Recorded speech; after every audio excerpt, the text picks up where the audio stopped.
Good evening. Thank you all for coming.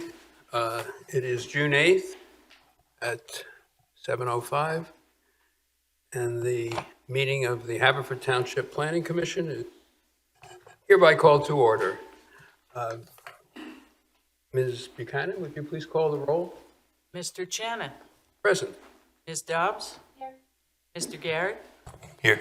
Mr. Capuzzi. Here. Mr. Fiordemondo. Here. Mr. Montresor. Here. Ms. Phillips.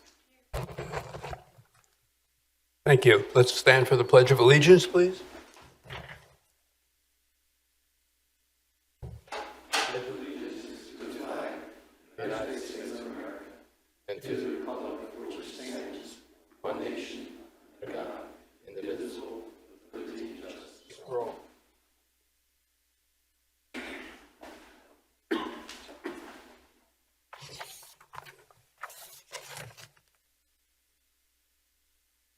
The first item on our agenda is the proposed continued review of the 774 Lawson Avenue, Sleepy Valley Holdings LLC minor subdivision plan.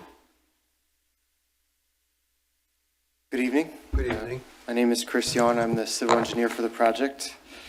So as you, thank you. As you mentioned, this is continued. So this, I believe we were here in April, then May, and now we're back in June. And so in this new submission, we included two full sets of plans, two fully engineered sets. One are the originally submitted plans, which showed the demolition of the existing home and two new homes to be constructed.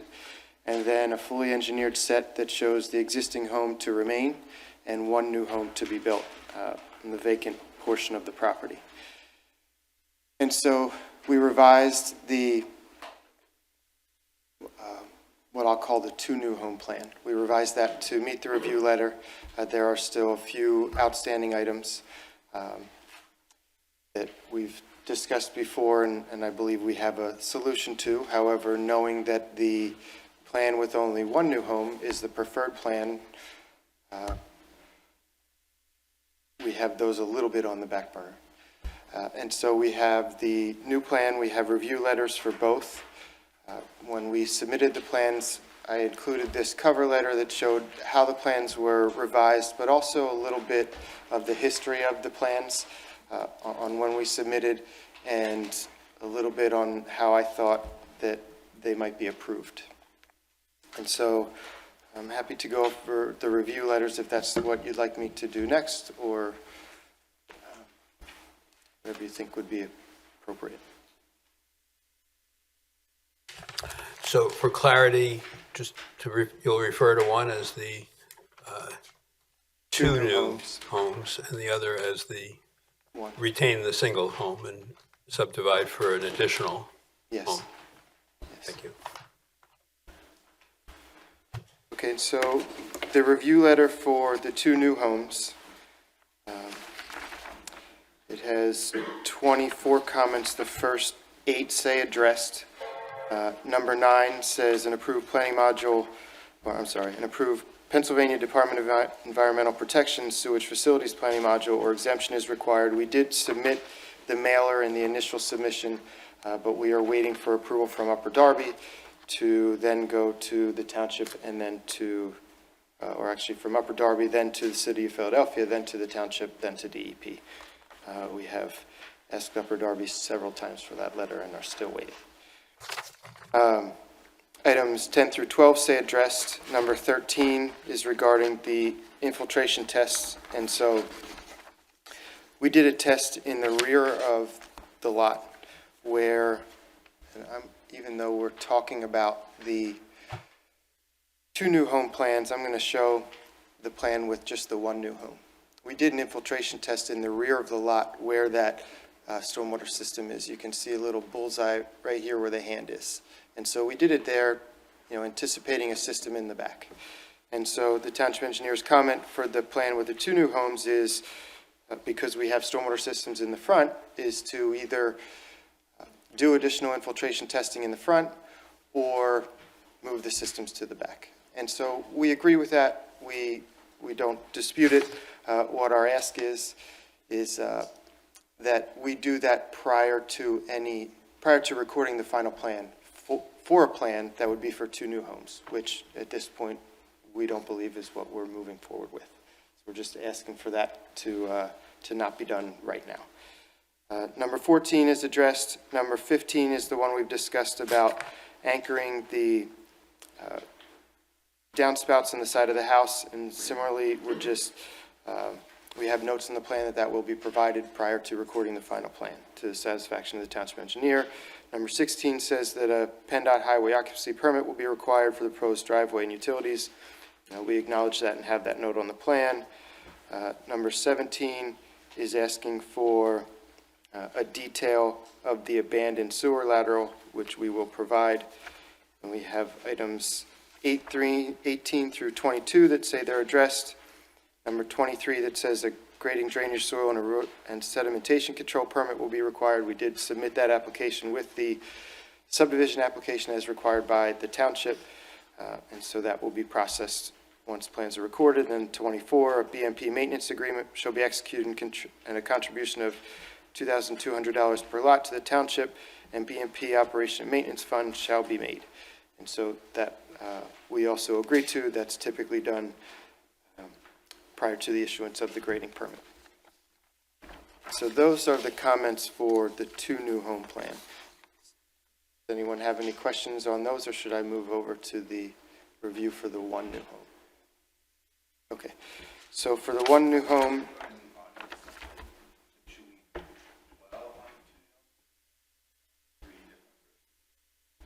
My sense is we should hear the one you want to go forward on tonight, and then if there's comments, we'll take them all at once.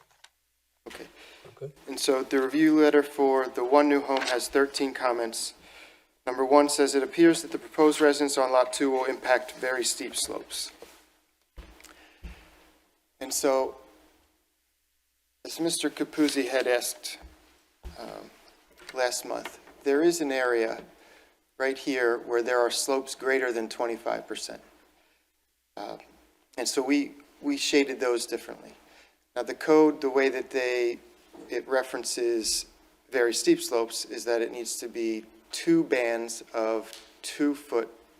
When you're measuring in 2-foot contours, it needs to be at least 2 bands, which would be a 4-foot vertical change. And so this is only a 2-foot vertical change. And so, we're hatching it to show the section that's greater than 25%. However, in my opinion, it's not regulated as a very steep slope because it doesn't meet the definition. And so what we put in the legend was we called it unregulated.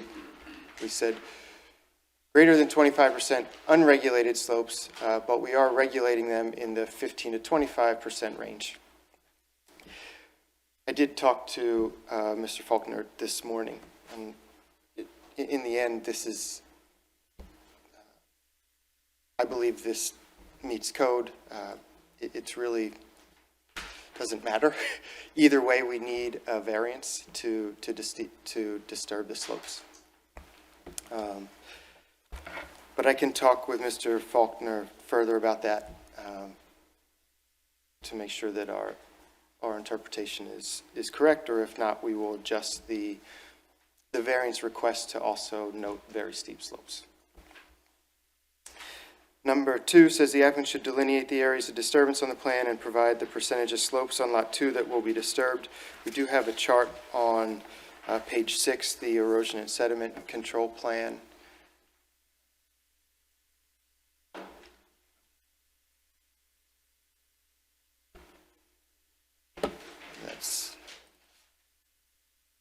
That's off to the right here underneath the construction time and sequence, and we have a similar block of disturbance calculations on the plans for the 2 new homes. Item number 3 says the plan should indicate Lawson Avenue as a state highway. That's a will do. Number 4, horizontal site distance shall be indicated for the proposed driveway on Lot 2. That's an also will comply item. We have these things on the other set of plans, and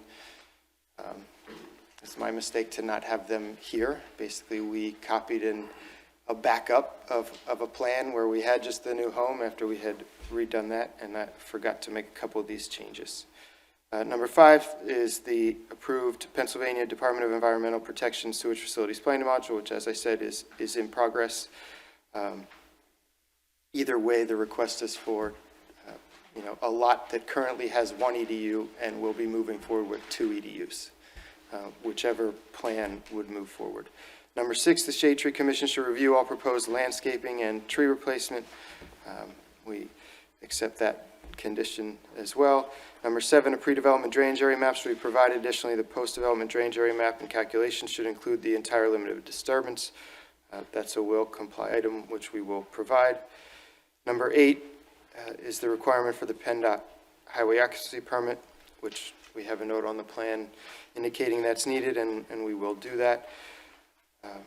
Number 9 says the applicant should consider moderating the proposed slope between lots 1 and 2. And so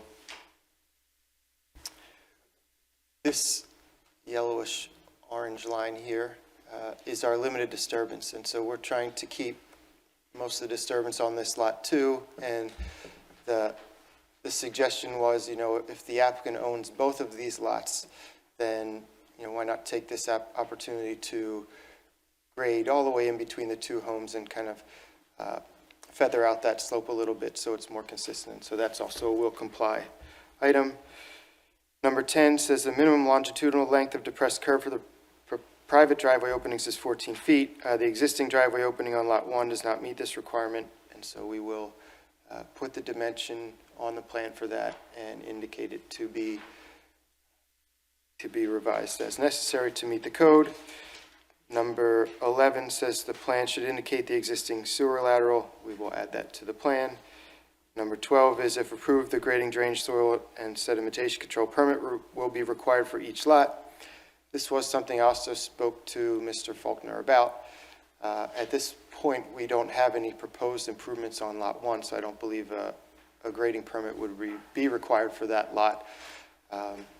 He did ask about whether or not the driveway was wide enough for 2 parking spaces, and I did look at that this afternoon. It's about 1.5 feet short on one, and not even the whole width. The end of it's okay, but it narrows a little bit, so we'll have to add about 1.5 feet of paving triangle on that to meet that section of the code, but that is a will comply.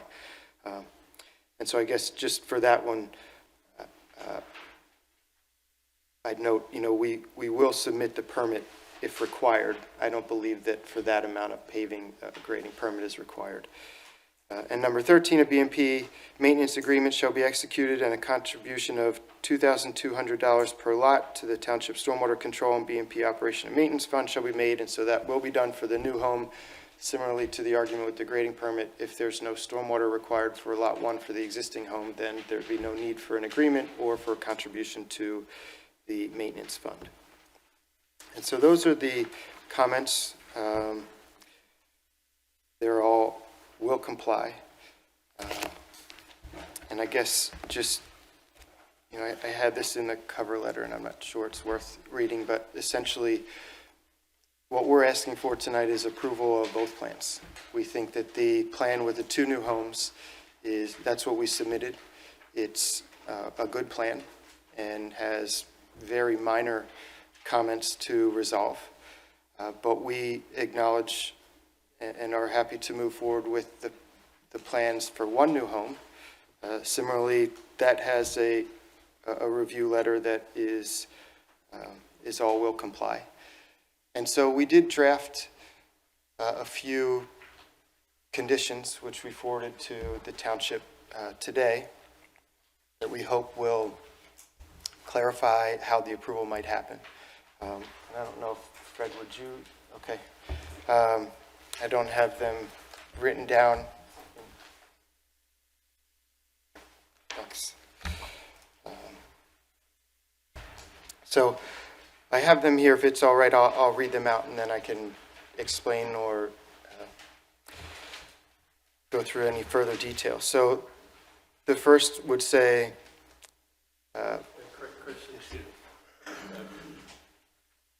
do you have a copy of this? I have extra copies that I can hand out to you now that you can follow along if you'd like to receive them, or do you have them?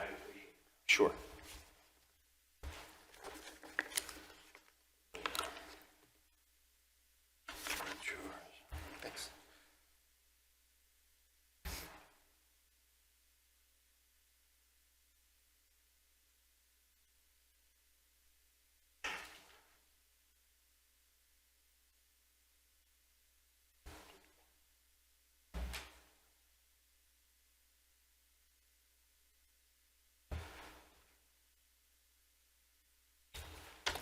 I'm just going to read from the start of this email. This is from Mr. Fromhold, the applicant's attorney, to Kelly Kirk. And so it says, Kelly, having considered the two township engineer review letters dated June 6, 2023, one being the third review of the subdivision plan as submitted, and the other being a review of the alternative plan, our client intends to offer the following suggested conditions of approval for Planning Commission's consideration this evening. If attached to a recommendation of approval of the subdivision plan as submitted as a final plan, these conditions would require our client to first pursue the approval of the alternative final plan, including the variances required for the alternative final plan, prior to being able to record and develop pursuant to the otherwise approved subdivision plan. And so those suggested conditions of approval are as follows. There's three. The first is, prior to recording the approved subdivision plan dated December 20th, 2022, last revised May 17th, 2023, and that is a plan that proposes to demolish the existing home and permit construction of two new houses on two new lots as the final plan. The applicant shall submit and pursue to decision an application to the zoning hearing board for the variances needed to implement the alternative plan dated May 17th, 2023. In parentheses, a plan that proposes to preserve the existing house on one of the two newly created lots and permit construction of a new house on the other lot as the final plan. And so we have some extra language in there, but basically it's saying you must first submit an application to the zoning hearing board, get a decision from the zoning hearing board on that alternative plan before doing anything with the alternative plan. The second bullet says, if the zoning hearing board approves the variances necessary to implement the alternative plan as the final plan, and if no appeal is taken from such approval, the applicant shall record and develop pursuant to the alternative plan as the final plan. So if approved, we must go forward with the plan for one new home. The third bullet is, if the zoning hearing board denies any of the requested variances necessary to implement the alternative plan, applicant may either A, appeal such approval and continue to pursue those variances, or B, revise the subdivision plan as the final plan by I. And before I read these, these were really the two comments that I talked about today, and we've discussed, at every planning commission meeting for the two new homes. That I don't view as big issues, but are the really remaining issues for that plan. And so I is relocating the stormwater facilities to an area where stormwater testing has been satisfactorily performed, and or providing additional infiltration testing to the satisfaction of the township engineer. And the double I says either limiting the need for the horizontal downspouts being anchored to the new homes, or providing the necessary details to confirm the construction and maintenance of the horizontal downspouts to the satisfaction of the township engineer prior to recording the subdivision plan as the final plan and developing pursuant thereto. And so there's we were hoping that that would be helpful to you in how to process this. We believe we have two sets of plans here that are good plans, but we are happy to move forward first with the plan for that retains the existing home. So I'm happy to answer any questions, or if you have questions for other members of the team here, we have the applicant and the applicant's attorney. Well, by way of clarification, in that third bullet, if the zoning hearing board denies the variances, the applicant may either appeal and pursue the variances, that's clear, or B, revise the subdivision plan as the final plan. And is that the one house or two house plan? So That's it would the be two house? Yeah, it would be going with the two new home plan. If the plan for the one new house is denied, then we would either go for an appeal for an approval for those variances for the one new house, or we could move forward with the plan for the two new houses.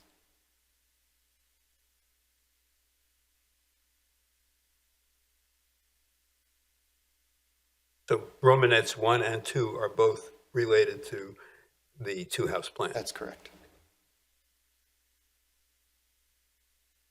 I mean, a typical approval for plans includes a reference to the township engineer's review letter. We recognize that, so this is somewhat a belt and suspenders and put it in there to indicate that there's a couple different ways to solve each of those problems. I shouldn't call them problems, but questions. And Chris, if you can confirm, so in your suggested conditions, you say that you would move forward with recording.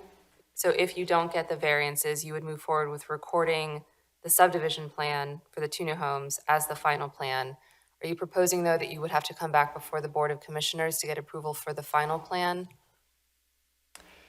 Or are you also requesting from us and from the board for a combined preliminary final recommendation of approval tonight? Yes, yeah. The because combined preliminary final? Yes, Okay. because of I don't remember the requirements offhand for when you have to split it, the preliminary and final, but this But the minor plan nature- meets the requirements of the minor subdivision, which is just a one-step process, correct? Okay. But after the zoning, it still has to go to. Yeah, so I guess, Chris, to confirm then for the planning commission's understanding, so you would go before the zoning hearing board to pursue your variances prior to seeking final plan approval for combined preliminary final from the Board of Commissioners, correct?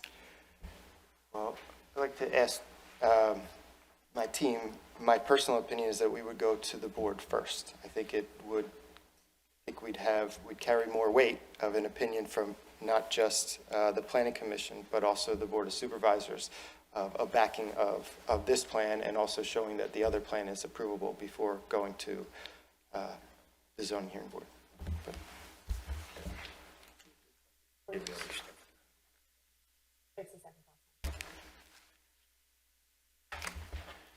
And just to kind of restate what Chris said in another way, the thought would be that we would now go with your recommendation to the Board of Commissioners and obtain approval of the final subdivision plan as submitted for two new homes. A condition that the Board of Commissioners would attach, hopefully based on your recommendation, would be you don't record that final plan. We've approved it, but with a condition. And the condition is you need to pursue the zoning approvals for the alternative plan. If you get those zoning approvals for the alternative plan, you must do the alternative plan. And that's what we understand the condition to mean as we've proposed it. So we wouldn't have to go back. They would have, in a sense, said, we're fine with both plans. We've reviewed everything we need to review with respect to both plans, but we are requiring, based on your agreement, that you pursue that alternative plan and you try to keep the existing home, get the zoning approval for it. If you get the approval for it, we're agreeable to doing it, and the condition would require that we do it. If that's clear, I know it's a little bit confusing, but the idea would be that you're having seen and reviewed both plans and are comfortable that both kind of meet code, but clearly would prefer, as the neighbors would prefer, as we now would prefer, to go and to seek the variances so that we can keep the existing home and just build one new home. That's what we would be required to pursue. And if we're successful, which we hope we would be, have gone to all that effort, that's the plan that we would record. And we would not then have approval of with the zoning approval, we'd no longer have approval of the two new houses because we had accepted a condition that we would go with the plan that kept the existing home and added one new home. And that's what the effect of the condition would be. Are you asking for two approvals tonight, Well, or two recommendations? I think in a sense, yes.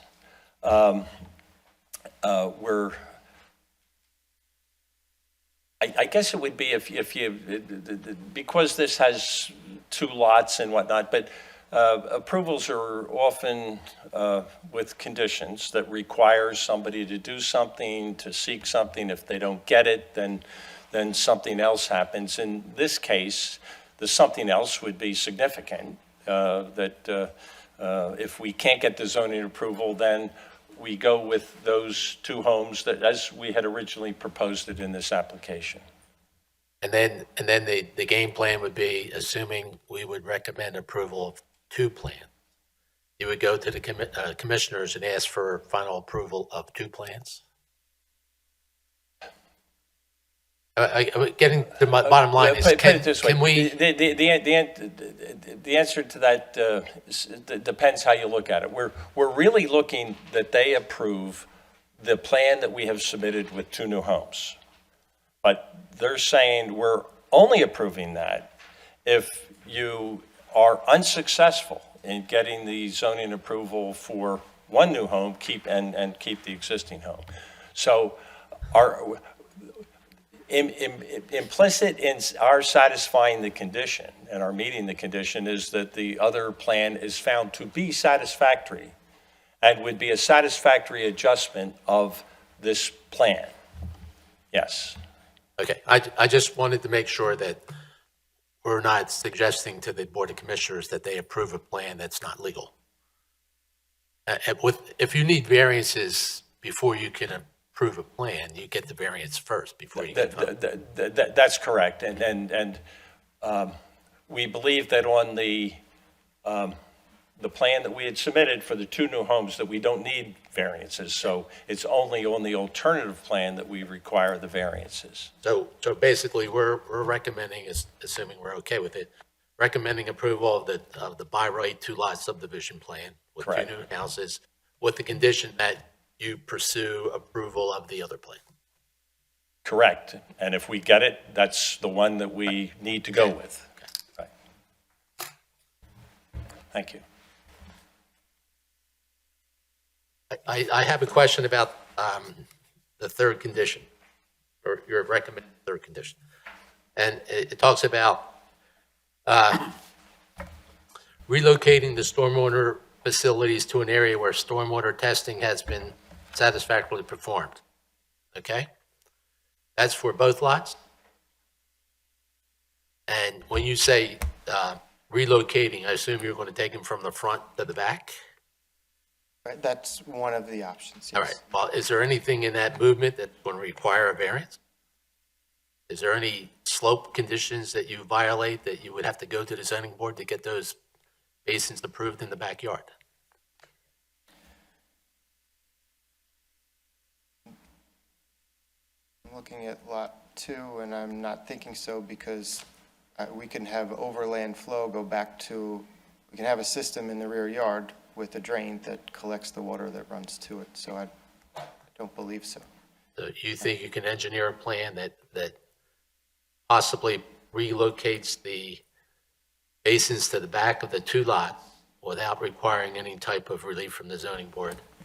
And that would take care of all the issues we have with the downspouts running along the side of the building. So both of those comments have 2 alternatives. The other would be to provide additional testing in the front for, which would also not require. Okay. this.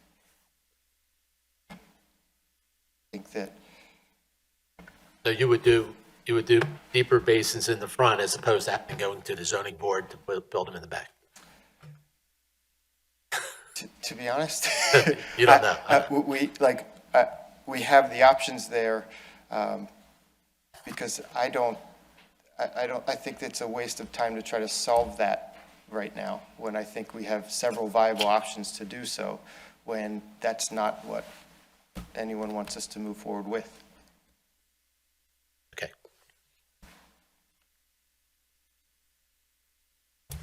I have one question about the comment from the township engineer about the driveway depression.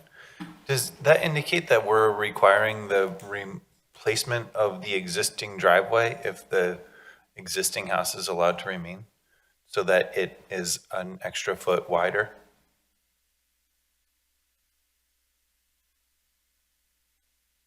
Asking me?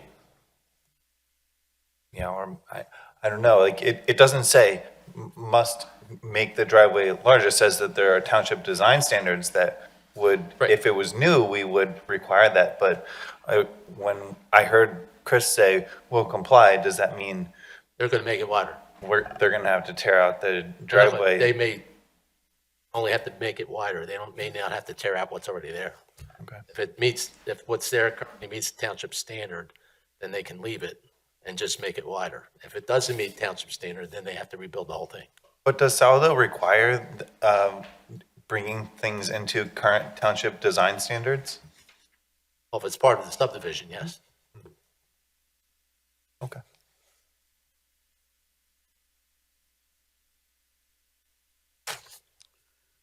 Any other comments? Kelly, do you have any comments on the legality or the procedures of conditions like getting a, so it really is kind of two approvals they're seeking, I think. Sort of an advisory opinion in a way.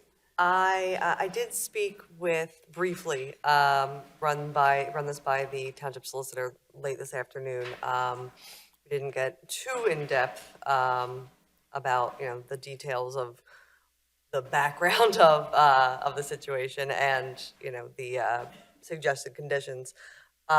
He did indicate that he felt comfortable moving forward with recommendations from the planning commissions for the first two items,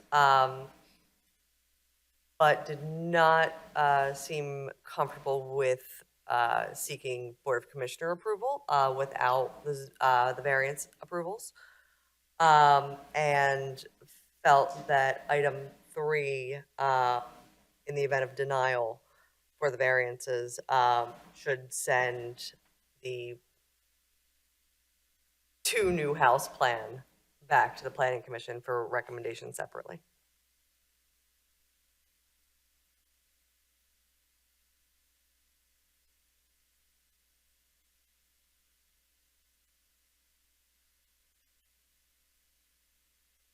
If I can just offer a comment that occurs to me at the moment. You as the Planning Commission are in an advisory capacity. There will be another look at this for sure. It's a little different, admittedly, by the Board of Commissioners, by the solicitor. So we would ask for your recommendation that it move forward this way, but obviously there is going to be consideration of your recommendation, and there's going to need to be a determination by the commissioners that they are comfortable with whatever final conditions would be attached to this. I think if you were to make your recommendation with these conditions, it would be clear that you are okay with both plans, that you would clearly prefer to see the plan that preserves the existing home, because the condition would require that that effort be made to preserve the existing home. And ultimately, if they were to tweak these conditions in some fashion, we'd need to have that discussion with them. Unfortunately, we can't have that discussion with them now. We can only have it with you. And so we're seeking your recommendation, which will go to them as a recommendation. Of course, they'll need to make the final decision and be comfortable with the final wording of any conditions, assuming they would act in furtherance of this recommendation. It seems that they look to us for the conclusion. Well, Albeit as recommendations, but something they can act on, Okay. rather than, here's our thoughts, what do you think, commissioners? Well- As opposed to, say, going and getting the variance, and then coming back and we go through promptly, Yeah. expeditiously. And I appreciate that. And I'm confident in what we'd submitted. I hope you would be confident with your recommendation if you adopted this approach as your recommendation. And I would hope that they would follow that and they would see the wisdom in it. However, as the governing body, they do have the right, how heavily they lean on you in this particular case kind of remains to be seen. And you're well aware that in different municipalities, the governing body relies differently and gives different weight to what the planning commission's recommendation is. And in this municipality, I think there is a great weight that is given to the planning commission. So you certainly want to treat it in that fashion, but you know, as a matter of law, you're making a recommendation, not making a decision. So. Yeah, I mean, if you take a look at the first condition, basically, if we were to adopt that condition, we would also have a condition of approval for the, I'll call it the by right subdivision plan, that all the comments in the township engineer's letter be addressed to the satisfaction of the township. Condition number 2 basically says that we acknowledge that there's a opportunity here to save a resource of the township, and we feel it's important that the applicant pursue the alternate plan in order to preserve, you know, the character of the neighborhood, basically. Okay. Then number 3, the first condition A. Basically, if we're telling the applicant we want him to go to the zoning board, we are implying that he has the right to appeal a negative decision. Okay? That's not something we're granting. That's something that comes with the application. He has a right to appeal a negative decision. And item B, 1 and 2, basically are comments in the township engineer's letter that we've already said he needs to address if he approves if we only did the 2-lot subdivision plan. So I don't see a problem with the 3rd condition at all. I think the 3rd condition merely reinforces the couple remaining drainage concerns that the township engineer has.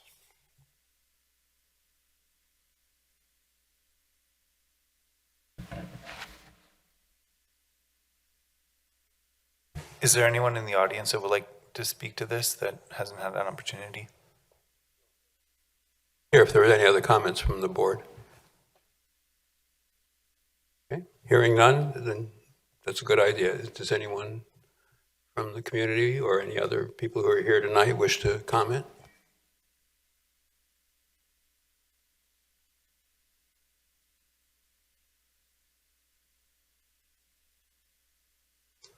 To me, the question is, are we comfortable with what we have now and going ahead with a plan, with a recommendation to say we like one plan, but we really want you to do another, and then having that go to the commissioners and having the commissioners understand and agree to that procedure, or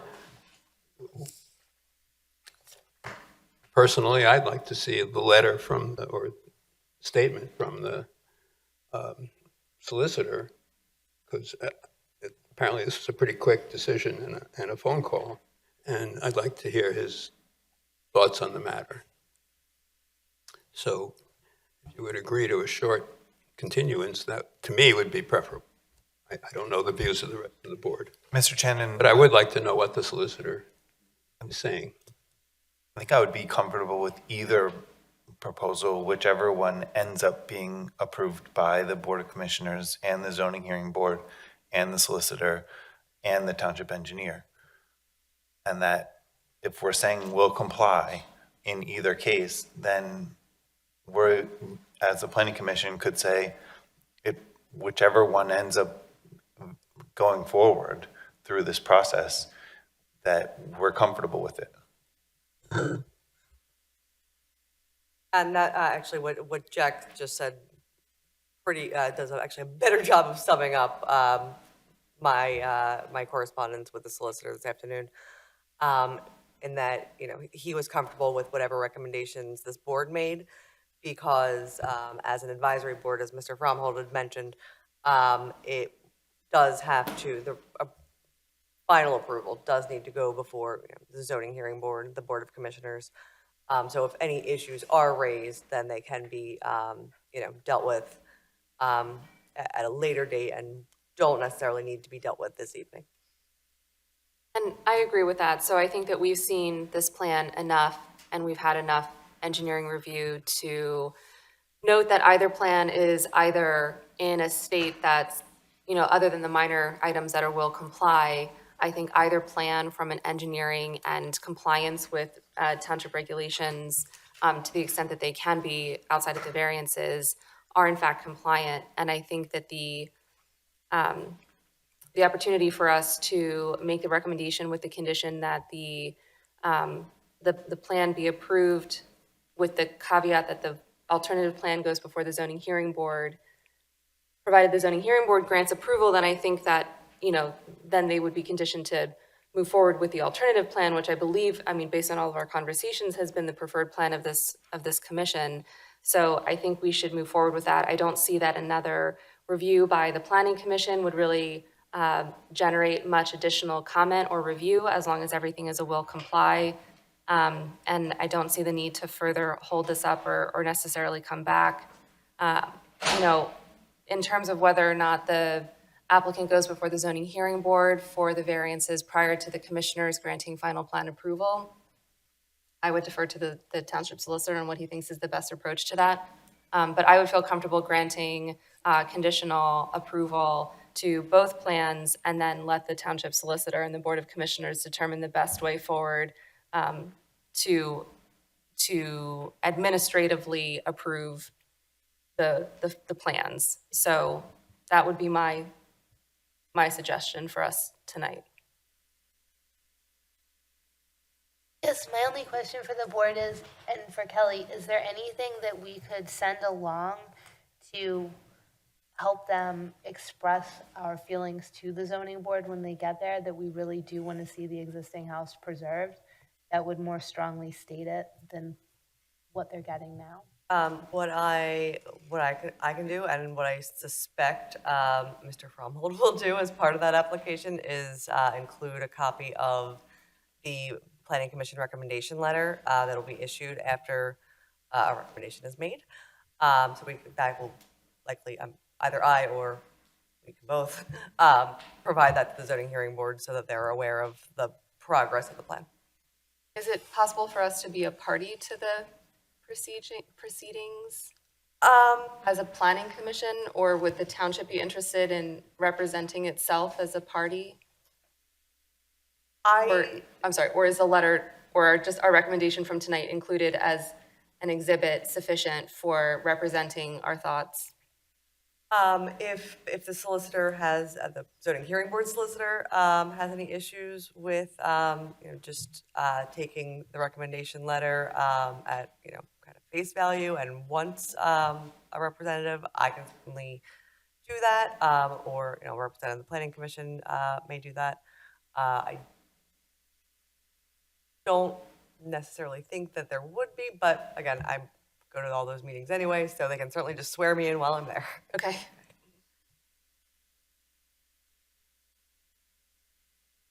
Along those lines, it seems to me that there's a narrative here that transcends, sits above all these pieces of paper, and anyone who's looking at it cold might have a hard time piecing it together. So whatever method, person, written piece of paper that coalesces that information and explains in a very clear, concise way what's happened here, that there are various points of view and interests, and it seems that everybody's made a good faith effort to come up with a solution that takes all of that into account, and while continuing to provide the owner of the property and the developer the opportunity, move forward with the rights that they have to do as they wish with the property. So there's a way to make sure that that's not lost when it gets to the zoning hearing board. All good. I'm very satisfied that this is a reasonable approach taking into account.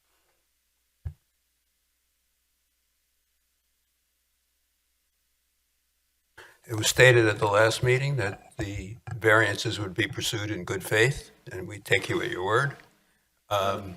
Absolutely, and the stronger you are comfortable making your recommendation, the more we will appreciate it. And we also talked about the Delaware County planning recommendation Yes. that you preserve Yep. the house is an important a message to the Yep. zoning hearing board. We will do our best to present a compelling case to the zoning hearing board. The one question I had is whether you say if there's a denial, I mean, sometimes there's a lot of variations in negotiation even Right. with the zoning hearing board. And you say if there's a denial, then we can have an option to pursue an appeal or not. Can you explain why you wouldn't just take the appeal? Well, without knowing Exactly. the reasons for denial or what exactly the board would decide, we wanted to be flexible in that regard. I believe there had been mention made at our original meeting that whether we might question the standing of certain people who might attend that hearing in opposition, and I think were that to happen and we felt people do not have standing, we would raise that issue.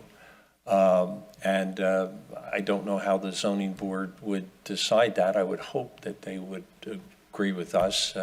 I do believe that most of the neighbors, if not all, who would have standing, those Lawson Road residents and perhaps on very close intersecting streets, that I believe that there is, if not unanimity of support, that it's close to unanimity of support to keep the existing homes. So I think that those who are likely to have standing, if they were to appear, and we'd welcome them to appear and support our application, that that would be all helpful to the success of our application before the zoning board. Thank you. You can only assess what to do on appeal after you know what the decisions are at the zoning hearing board. I think that's right, and if we felt that, and obviously this is a client decision, not my decision, but if there was a feeling that we could deal with that appeal expeditiously, that would weigh heavily in favor of taking an appeal. If we felt the appeal was a 2-year ordeal, that might be different. Understood. Thank you. So is there a motion? Yeah, I'll make a motion that we recommend final approval of the minor subdivision plan at 774 Lawson Avenue. And I'm going to refer to it as the by right subdivision plan, which is 2 new homes. Recommend approval to the Board of Commissioners for approval, subject to the following condition. Number 1, that all the outstanding comments in the Township Engineers Review Letter of June 6th, 2023 be addressed to the satisfaction of the township. Number 2, prior to recording the approved by right subdivision plan dated December 20th, 2022, last revised May 17th, 2023, as a final plan, the applicant shall submit and pursue to decision an application to the zoning hearing board for the variances needed to implement the alternate plan that it dated May 17th, 2023. The alternate plan being the plan that proposes to preserve the existing house on the property as the final plan. And third condition is if the zoning board approves the variances necessary to implement the alternative plan as the final plan, and if no appeal is taken from such approval, the applicant shall record and develop pursuant to the alternate plan as the final plan.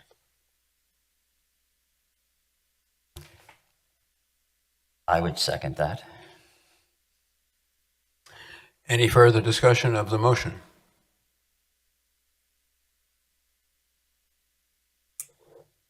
Call the question? Anybody I'll call the question. Can we take a vote? Mr. Shannon? Yes. Ms. Dobbs? Yes. Mr. Garrett? Yes. Mr. Capuzzi? Yes. Mr. Fiordemondo? Yes. Mr. Montresor? Yes. Ms. Phillips? Yes.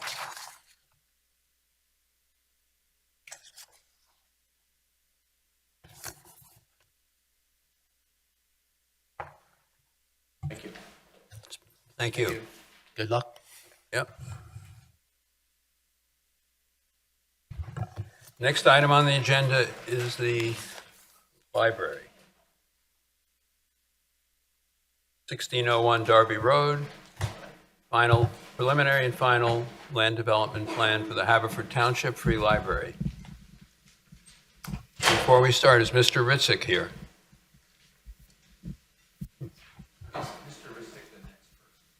Yes. Thank you. And just the arrow keys to go back and forth.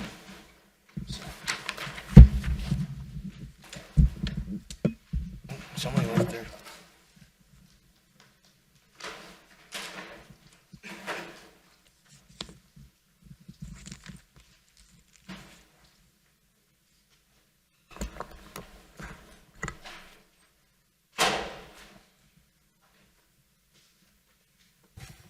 Could you repeat your name and Absolutely. official position, please? Ken Matthews, we're the owner's representatives, CB Development for the Haverford Library.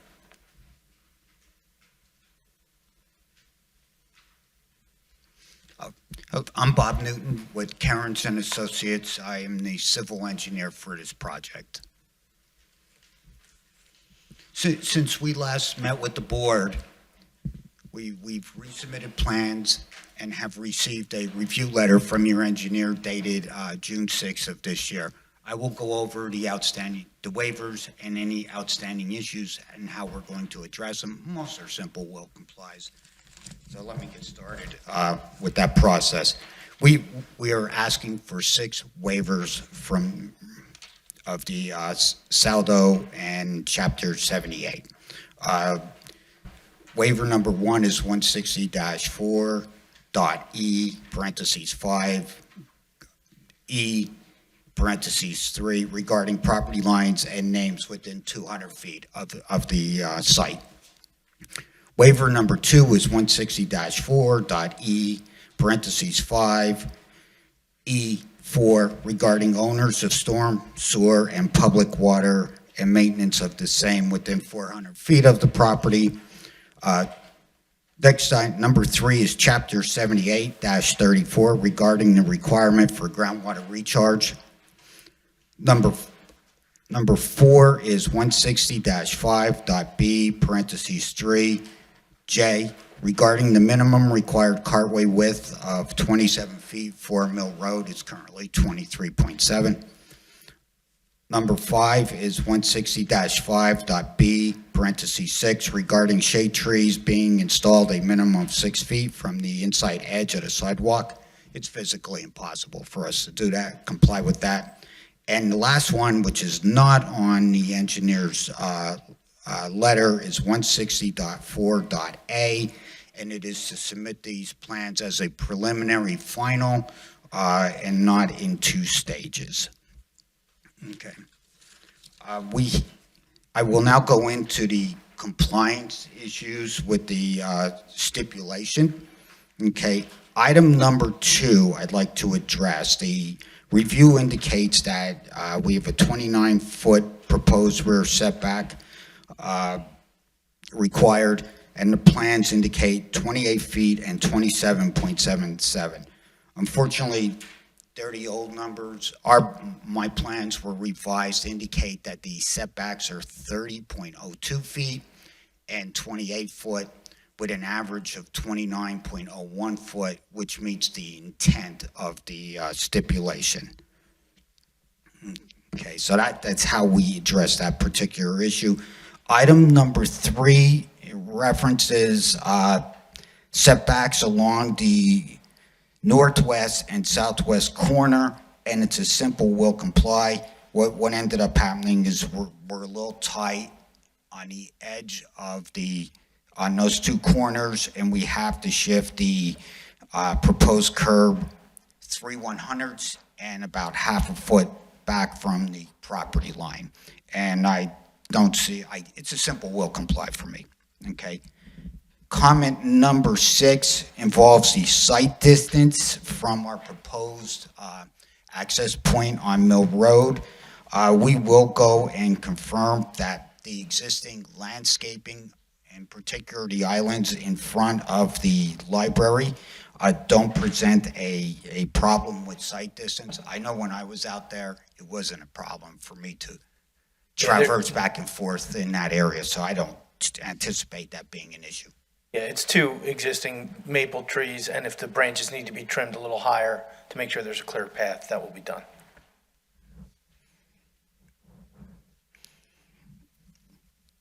Okay.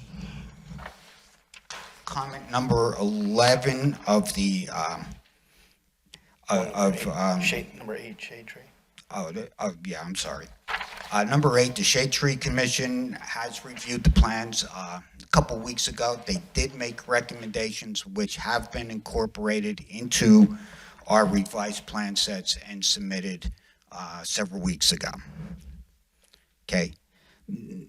Number 9, it involves interior lighting for the parking area, and the lighting consultant will revise those plans accordingly so that the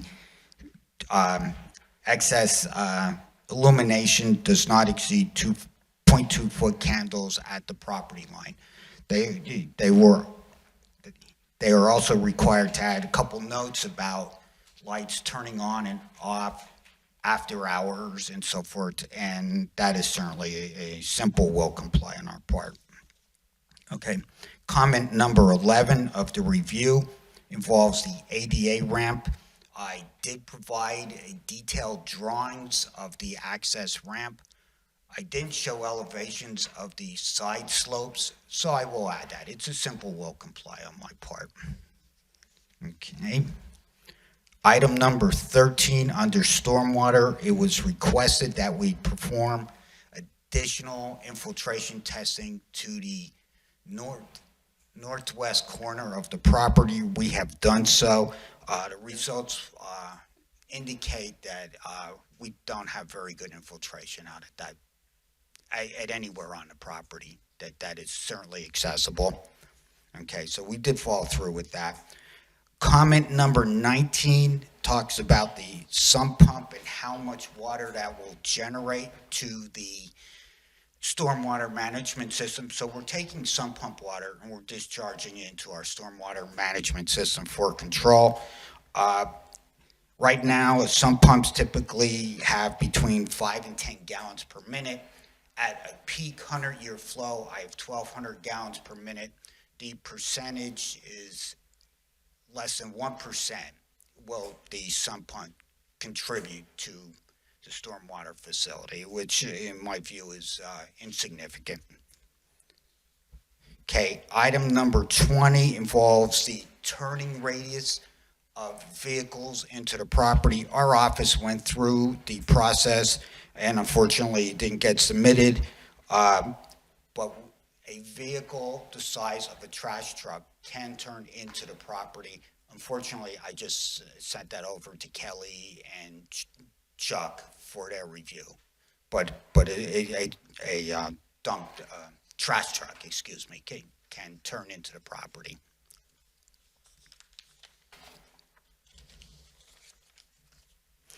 And item number 21 involves the restrictions of access to the sidewalk along the property frontage during the periods of construction. And what has transpired is that township officials have met with my client and have developed a plan that we will add to our plan set depicting where they want signage, where they want fencing and so forth. So accessibility along Darby Road is always going to be there.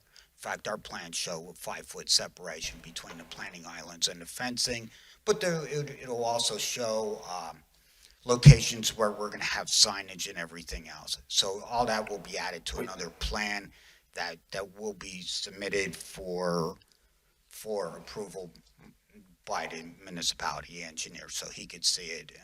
We put a PDF together. We met with the school district. The township we had not physically met on site with yet, but the idea is that Mill Road is closed, the sidewalk's closed in front of the library for the duration of the project.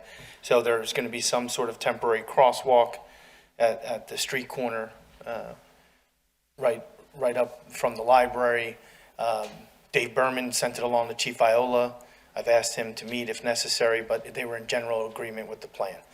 So we finally just got that answer on Tuesday or yesterday. So we'll add that to the plans and make sure it's approved. Was there discussion of like having a crossing guard there? We've mentioned that. I have not gotten a response on that. Okay. Because I believe the township supplies the crossing guards. But the district, we walked them through, their director of maintenance and transportation walked them through, where the closure would be. It's a logical location, that makes sense for the children to safely cross the road. So, but we will finalize that. And again, we've asked Chief Iola to meet if he feels necessary to finalize any last details, additional signage, to make sure everybody's happy with the plan. So that's a brief review of the comments. Anything that I didn't address in Chuck's review letter is a simple will comply, okay? And we'll probably be ready to resubmit very shortly with any revisions. We are seeking preliminary final approval this evening, if it's the board's desire to grant that. And I'm open to any questions that the board might have for me. Thank you. Are there any questions or comments from the board? It seems to me that pedestrian access modifications should be something that the public has an opportunity to review prior to this being approved. To put that burden on the township manager seems excessive, because he's now going to take the flak if there's something that isn't sufficient about the plan. As opposed to if we were looking at it, then we would be able to give some feedback or ask the neighbors and other impacted pedestrians about how that pedestrian access plan provides for their needs. I'm thinking perhaps your point is that the people who have to live with that day in and day out know all kinds of idiosyncrasies that we or those people in positions of authority may not be aware of, right? Jack, We did meet. I'm sorry. Go ahead, Chuck. Typical protocol in the township when there's a project is to go to the police and get their input, because they know the roads the best. They're out there, they know the pedestrian traffic, they know the vehicle traffic, they know where they can put vehicles, where they can't put vehicles. So that's typically what happens with any construction. Yes. Excuse me.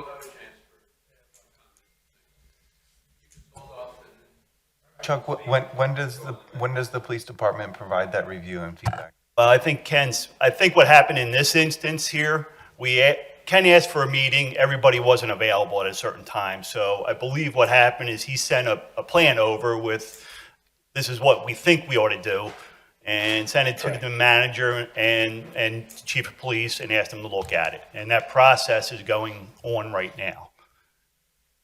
That's my understanding, Ken. Correct. And the intent is certainly for the library. We were waiting on approval to be able to speak with some of the local neighbors that are directly impacted by this. So we weren't going to go to them without an approved plan first. So the intent is to meet with them as well. Is to meet with the adjacent neighbors that would be directly affected. We just, without an approved plan, we were asking for a temporary sidewalk realistically. Do we need temporary stop signs? We can't approve that. The police need to approve that. So that's what the answers we were waiting for. Any other comments from the Planning Commission? Are there any comments from the public attending tonight? Please come up. My name is Bob McDonald. I live at 7 Mill Road, which is basically directly across from the parking lot of the existing library. So we really don't have any kind of idea of, like gentleman was saying, of road closures, pedestrian traffic, and all the information that we would like to know. That's because this project, we don't even know what the start date is on it, or proposed start date, or completion date. We've really been, we tried to go onto the website to get some of the information, and we weren't really, found it, too instructive to give us any ideas of what's going on. So this is like our first chance to kind of come up and say, can we see like some more of the timelines and like you were saying before, road closure times and access that we're going to have in our neighborhood?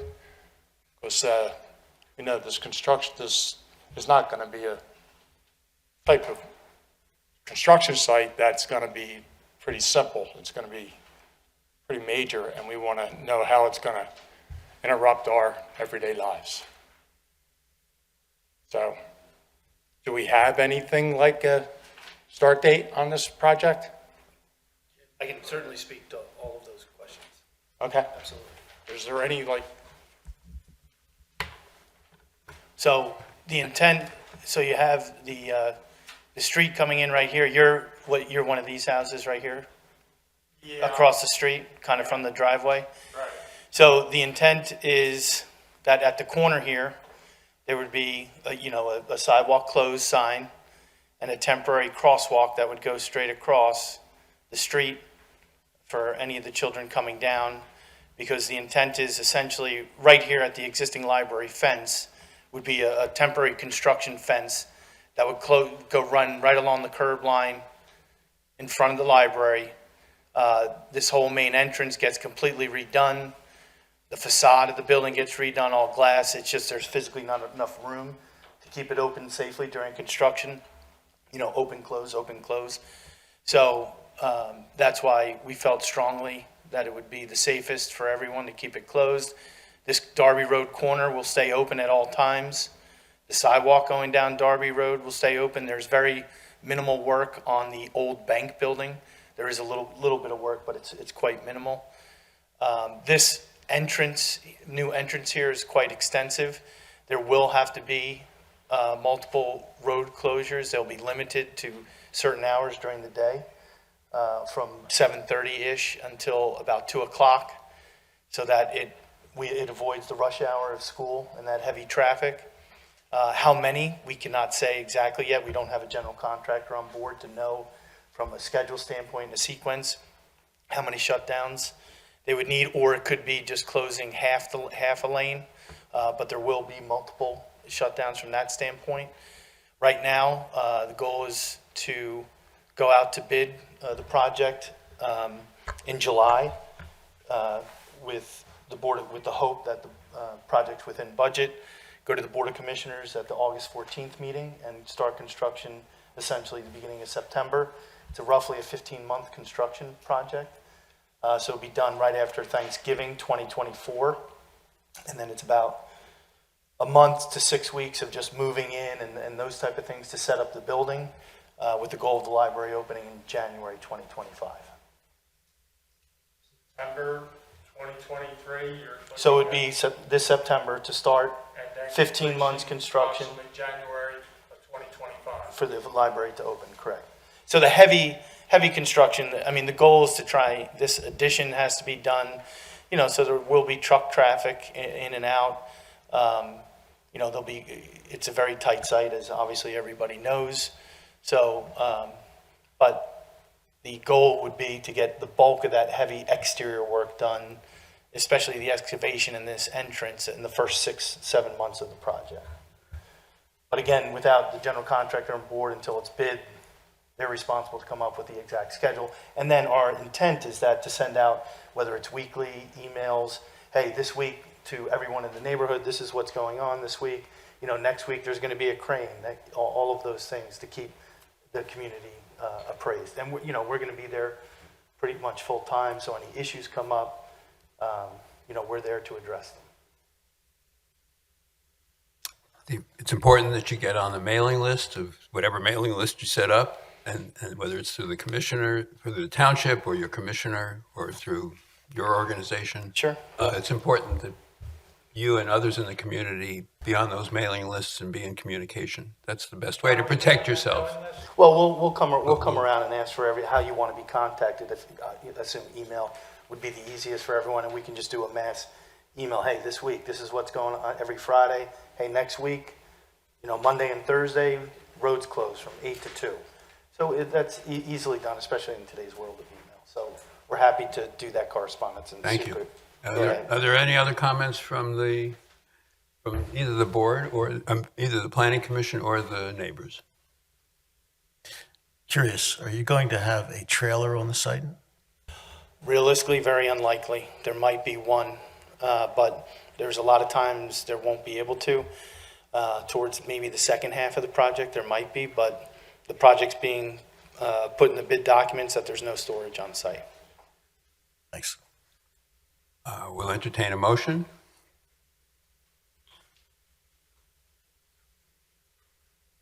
Yeah, I'll make a motion. We recommend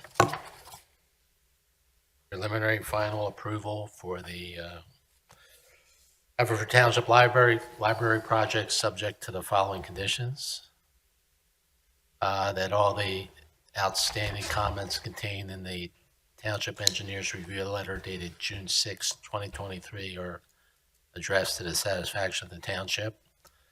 That the Board of Commissioners approve an additional waiver from Saldo Section 160-4A, which requires a two-stage approval process.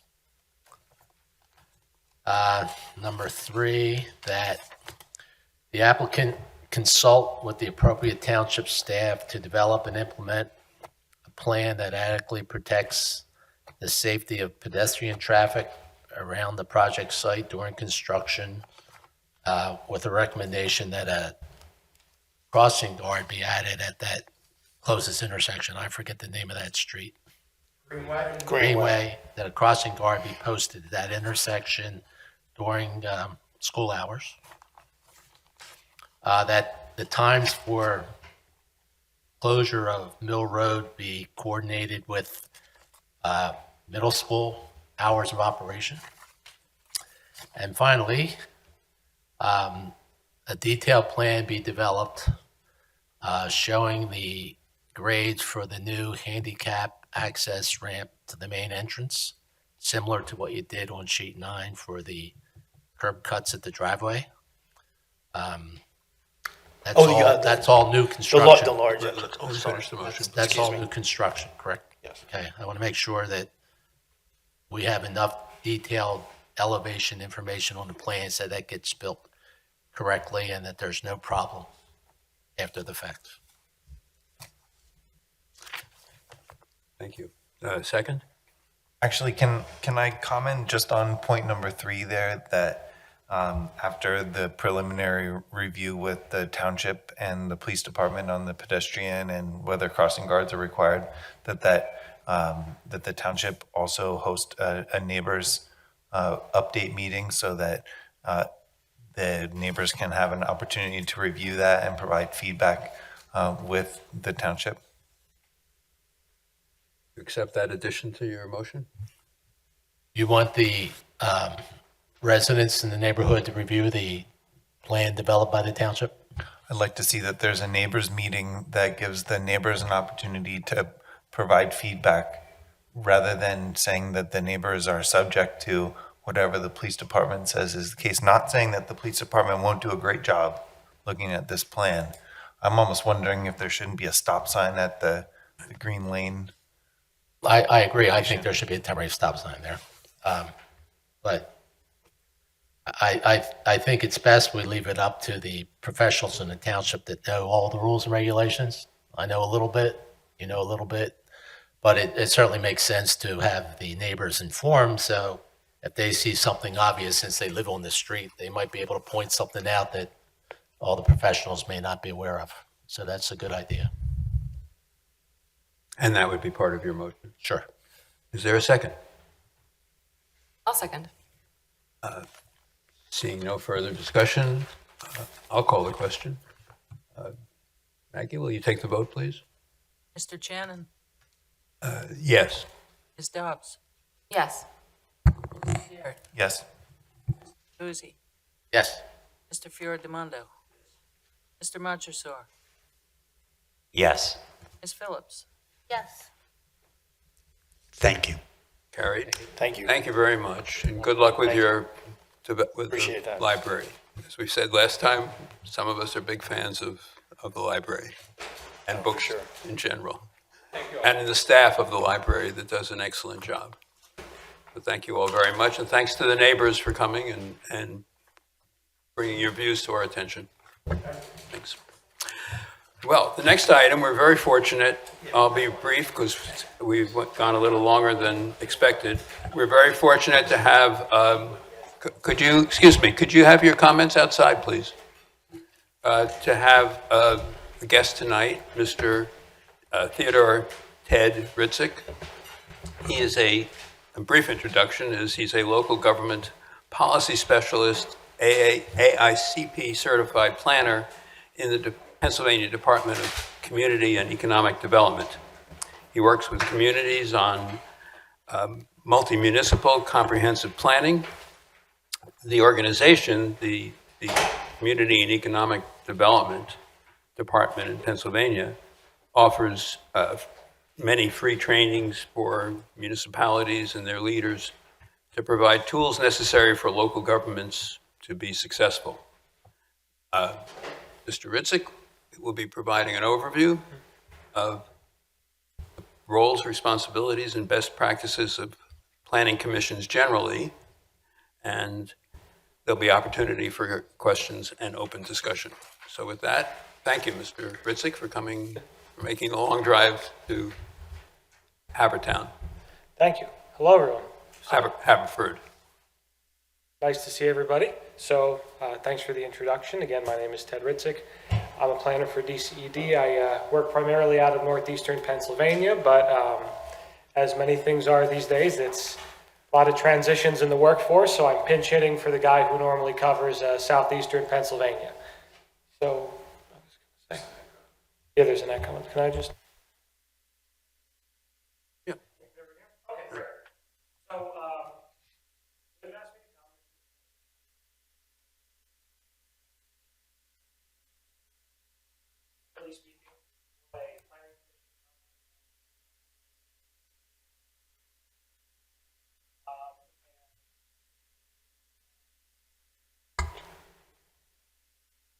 how about that? Okay. And if you're I new, would just add the formality was you were actually invited by it was my hope that you would come and we talked, but you were actually invited by the township by Dave Berman, our manager. yes. Thank you. So let's start, and we'll do a little overview of this course. Now, this is something that we have given prior to COVID. I'm going to give you the expedited version of the course. I know it's late, but if you have any questions after the fact or during our conversation, please let me know, and we'll address them now, or I'll give you my contact information, my business card. You can ask me via email if you'd rather do that. So we're going to go over 6 topics. Again, general intro, the state law governing planning, the Pennsylvania Municipalities Planning Code, your powers and duties as a planning commission, the structure and business, your roles in comprehensive plans, subdivision, land development, and zoning, and interaction with officials and the public. By the way, you have a really nice building and a really nice complex here. Well, thank you. I go to a lot of township buildings, and I'll tell you what, this is state of the art. This is really nice, and the whole complex too with the ball fields. So, who are you and why are you here? You are a planning commission. What is a planning commission? So, as you may know, you are a body of appointed citizens serving as an advisory group to your municipal governing body and on issues like the ones you just had relating to planning, land use, and community development. So the really important thing that you should know about you as a planning commission and your relationship to the governing body is you're an arm of the governing body. You're a support wing to your township, Board of Commissioners, your first-class township. And so you have an advisory role. Now, with planning in Pennsylvania, the Municipalities Planning Code gives you an advisory role and gives the governing body the final say in what happens with planning. So at the end of the day, your job is to basically give them recommendations, but on, what necessarily they should be doing with planning your community and the future of it. So for those of you who might not be familiar, just a brief overview, planning is your vision and goals for the future. It's a reality check that talks about your problems, needs, and opportunities, and ideas to improve the quality of life in your community. So as a planning commission, what you want to really do is ask yourself, what do I want to be when I grow up? What do I want to be when the community is 10 years later? What is the legacy that right now the folks in office can leave for the community to make it a better place for the next generations of people who live in your township? What that means is a big picture view, but also one that considers short and middle term ideas, problems, solutions, and you develop action plans, and in the ways that you can, you assist with the implementation of those plans and the things that the governing body ultimately decides need to be followed through with. So a plan, very broadly, is an official statement of policy in the form of text, maps, and graphics used to decide public and private actions that affect the future. So that's normally going to be a lot of people's comprehensive plans. That's going to provide your governing body with the information needed to make the decisions that we just talked about. What are we going to be in 10 years? So you want planning to be a continual process of research, implementation, and evaluation. So I don't know everybody here yet necessarily. This is the first time I've been in this community. Sometimes I have extended, work with communities to where I'm helping them develop a comprehensive plan. I'm helping them, get their grants for everything and get their process in order. So, I'd like to take this time to ask you, as a planning commission, what are you doing right now? There are planning commissions across the state who are strictly subdivision and land development ordinance based. They really don't do much big picture, long-term thinking. And then there's folks that take an extremely active role in the future of their communities and do a lot of thinking and engagement and implementation. So what would you say you are right now? Well, we do have a comprehensive plan that's under consideration. We had how many? 12 meetings last year?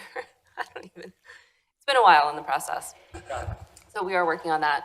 But otherwise, I think, speaking for myself, since I started, we've just been doing a lot of mostly land development that comes before us, and then participation with the comprehensive plan.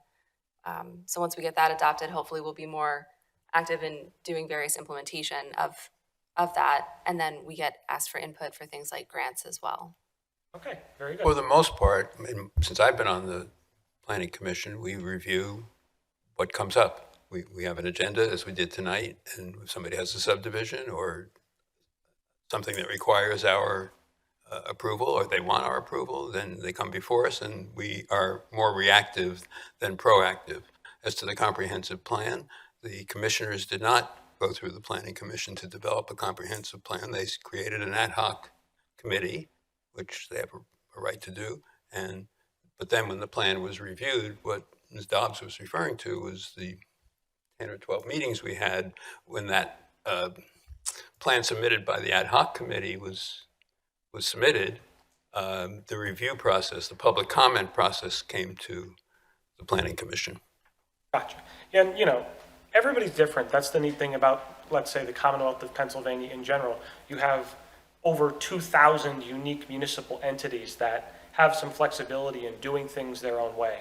So, in your context as a planning commission, you're in a really interesting situation to where there's really a spectrum to where there are literally some planning commissions across Pennsylvania that, there's really no subdivision and land development in their community, and the planning commission gets together twice a year, and they get together on a Thursday night, and they talk about their week that week and the social event. On the other end of the spectrum are, again, extremely active, very, very engaged planning commissions who do everything from a very robust schedule of subdivision and land development reviews to recommending zoning ordinance and keeping their plan to be a truly living document and engaging with it. And where you fall on that spectrum fundamentally is up to you and your township commissioners to decide, what and how you want to do that. So like, as I said, right now, we're very reactive. We deal, which is okay, we deal with what comes before us. If, as a body, we decided to be more proactive, how does that happen? I mean, let's say we are very interested in some provision or the entire zoning code, and we think it's important to consider changes in that. Good transition, because we're gonna get to that when we cover the MPC now. So, and I hope you cover, like, how do we do that? Do we go to our zoning officer? Do we go to the commissioners? Do we just meet and do it? Right, so good question. So the MPC, as I said before, is your enabling legislation. That's going to give, broad amount of powers to local governments to do planning, zoning, and things like that. So the MPC goes and establishes these things. You've got your creation of a planning agency, which can be a planning commission, planning committee, or planning department. What the plan and the land uses do, and then how to basically exercise the powers given to you. So the really interesting thing about that is, and I believe that's on the next slide, one or two more slides after this. So this is just the MPC. If you want to go on and read it, it's a very long document. You can find it on our website at dced.pa.gov. And make sure you get it from there. But when you look at the planning department, the duties of a planning agency, what you're going to be looking at is an ordinance that establishes them. In that ordinance, it's going to outline basically what you can and what they want you to be doing, the direction that they're going to be giving you. So your enabling ordinance, when was your planning commission founded? Does anyone know by chance? 50s. So you might have a fun time finding that ordinance if you decided to go look for it, but originally it'd be something that would outline, what the duties of the planning commission would be. Now, So by ordinance, you're talking about a Haverford Township ordinance, not the municipality planning code. correct. The municipality's planning code is the blanket legal document that tells the planning commission, the bounds of what it can do. Then the municipal ordinances established by the township will outline in more detail what the municipality truly wants the planning commission to be doing. So, if that hasn't been enacted since the 50s, it might not give the most clear direction on what they think you should be doing, but you're certainly open to reenacting the ordinance or amending the ordinance at some point and saying, we'd like the planning commission to do things like this. So if you look at the slide we have here, the thing that's required, it's pretty much outlined in the MPC, is that the planning commission prepare the comprehensive plan. Now, prepare the comprehensive plan doesn't necessarily mean the planning commission as a governing, as a wing of the governing body is intimately involved in developing that comprehensive plan. There are places all over Pennsylvania that will establish a steering committee and an ad hoc committee of members of the community who are not on the planning commission, because generally speaking, the planning commission has been viewed as a machine that, just looks at subdivision and land development ordinances, and that's all. So they'll get, maybe a steering committee that they consider to be more well-rounded and specialized for that task than the planning commission. What has to happen when the planning commission is, let's say, preparing the comprehensive plan is it does need to go in front of the planning commission for a recommendation and, a hearing where the public has a chance to comment. In a good comprehensive planning process, though, what will happen is a lot of the public engagement and a lot of the conversation will happen as part of the plan development with the steering committee, with the consultants, with surveys going out and things like that. So in situations to where there is a committee developed and it does go in front of the planning commission, there's no surprises at that point because everything has been discussed amongst the community, let's say, for the past year and a half. In a lot of planning processes that are, extremely engaging, the last steps of recommendation by the planning commission and adoption by the governing body are really formalities at the end of a several year-long process. So some of the things that you can do, as I mentioned in the answer to the question from before, is, prepare a zoning ordinance. make recommendations on the zoning amendments. Do you think there's something that needs to be changed? The Planning Commission is a great venue to have that conversation about what you think should be changed.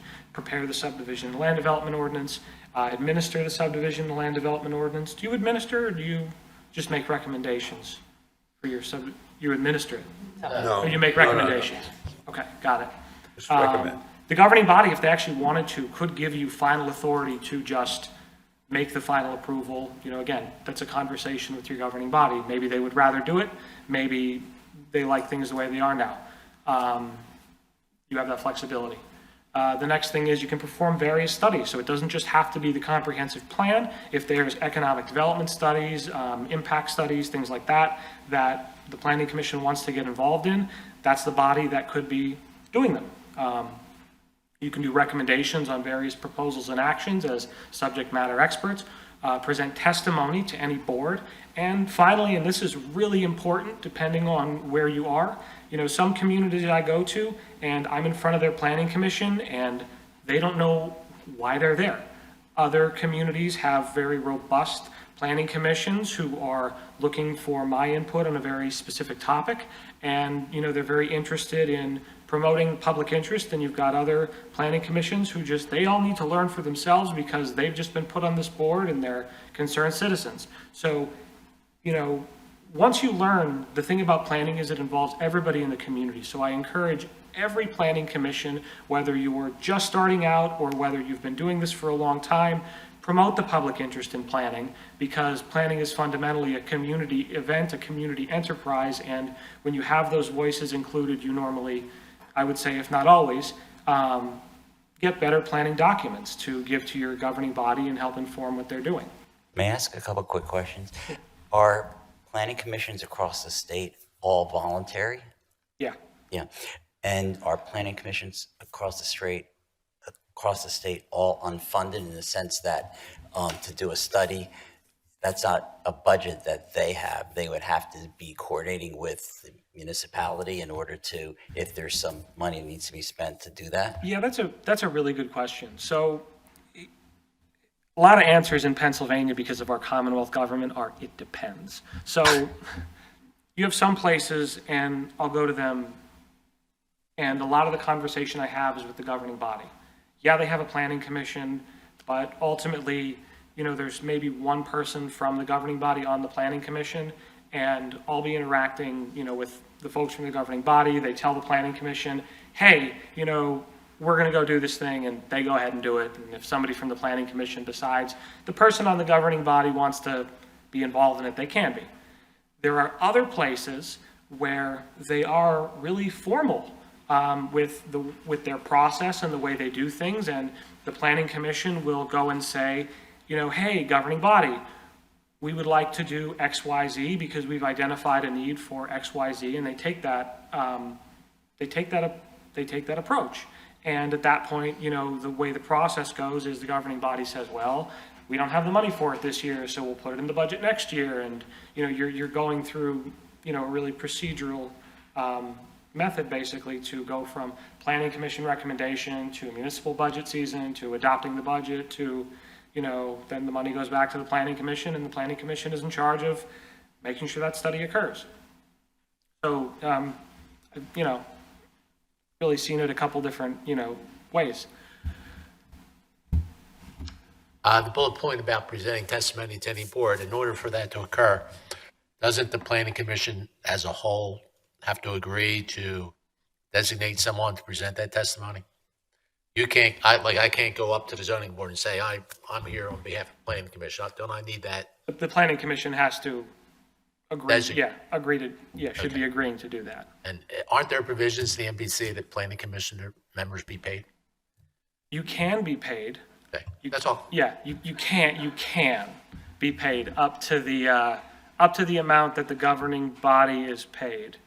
But normally, you know, people don't get paid. And when I was on borough council in the borough of 4200 where I lived, and you know, we did a lot of work and a lot was expected from us if we were to be good council people, and we received a whopping $100 every month.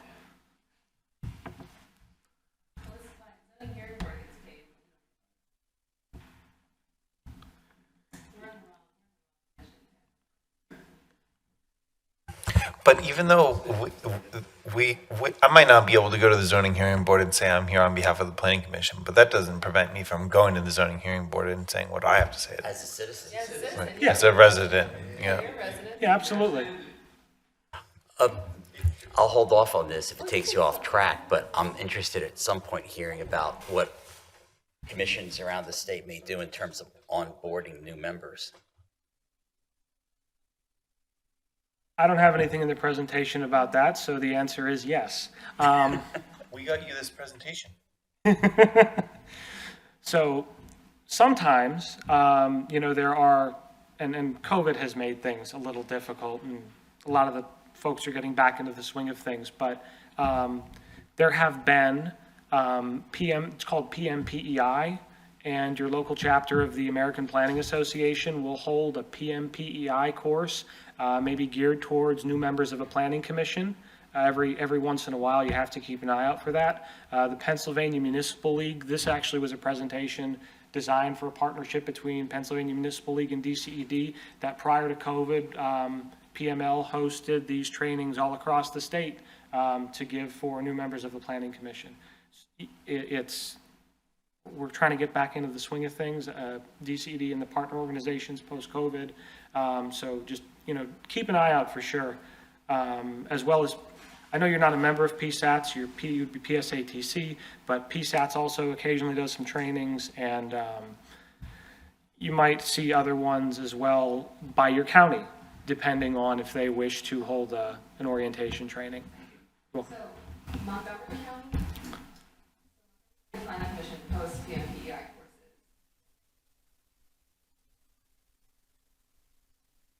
Visual land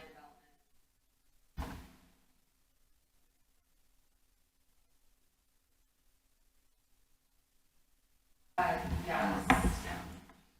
But I know that they offer them every year. That's what Monco does. In different locations. Who's appointed? Mhm. Their course. Several nights. Yeah, I was going to say the PMPEI courses, they're 3 hours sometimes, or an hour over a few days, or an hour a week over a few weeks. But also you can visit our website. It's dced.pa.gov/planning. And we've got a list of 10 really good publications that outline comprehensive plan, duties of a planning commission, everything that you'll need to know if you're willing to sit down and read them. You'll find them in there, and they're very informative. When I've been training new staff members on our team, I've encouraged them to read those 10 planning publications as well. They're really, really great documents made by really great minds. Could you give us examples of what townships have done actively to promote public interest So, in planning, obviously? yeah, so a lot of it is centered around more so places with planning departments. So what I see a lot of successful, engaged places do is actually partner with their county and have a robust comprehensive plan process. So during the county comprehensive plan, using your township resources to promote participation in the county comprehensive plan, because if the county's out promoting it, you're going to get questions to your township from people saying, what's this that they're doing? And you have the opportunity to say, well, the county's updating their comprehensive plan, and we also have ours to get involved in that, when you decide to update it or whatever, do things like that, that happens. It also helps. Do you have a planning department? Hi, Kelly. You're looking at it. Stand up and turn yourself into the department. Yeah, so it also, it also helps, in the county end of things when you have a larger scale planning department. So obviously Kelly's here tonight, and I'm sure she has a lot to do, but constantly engaging the public plus the work of a professional planner is quite a lot. So finding partnerships to promote the practice on, and, encouraging people to come to the meetings, especially if you're doing more than just being a subdivision and land development machine, that's a really good way to get people engaged and, let them know that planning is something you're going to be doing. Do you send out some places, they've never done community surveys. Some places do it every year. Do you do a community survey every year to your residents? How's things going? Nothing like that, or just a comprehensive plan process when you can? Fair enough. No, we don't. Okay. We rely more on, we rely more, I think, on the civic association. Okay. Yeah, I mean, I think as far as community engagement, when certain projects come up or there's something specific that comes up, that's when we're generally reaching out in certain ways, but not on the whole. Okay. Yeah, I'd say it's transactional in nature, not relational. Gotcha. Yeah, and that helps if and again, this is a conversation that the Planning Commission would want to have with the governing body. Maybe the governing body wants to be more engaged and task the Planning Commission to do it, and maybe for whatever reason they choose not to do so. I mean, that's really a conversation that the Planning Commission could have with them as to, how to become more engaged through social media, community surveys, more targeted outreach to the community groups. It can be your decision and you can get creative with it. And there are more ways than just your typical public input to do so. So some places, if you have a community festival, community fairs, you have this nice ballpark, I'm sure there's a lot of good stuff that goes on. Some people, they set up a table at the events like that, and they'll do things where you'll have 4 or 5 boxes of ideas, and what do you want to see in your community next year? And each box will have an idea, and you give everybody 5 coins, and you can put a coin in the box that you want to see happens, in the box with the most, let's say, coins put in it and public input. You say, well, here's our baseball field survey of what people want to do in the community. So it can be something creative and it can be something informal and fun. So one more thing, and I know we kind of touched on this, if there's a planning commission and a planning department, which does what? So Kelly, you're the planning department, or are you the formal planning department, or are you a staff member? I am I'm a staff member, but I do planning and zoning. Okay, so was there a formal, by ordinance, a planning department established, or are you? No. Okay, and not that it really matters that much, but ultimately, the administrative staff, the planning department, let's say, will support the actions of the board, basically, much like a township manager will support the actions of the township board of commissioners. So we have, I think we answered this already. What duties has the Planning Commission performed in the last year? You've looked at the comprehensive plan and subdivision and land development ordinances. Is there anything else? Review grant applications. Okay, that's a really good thing for you to do.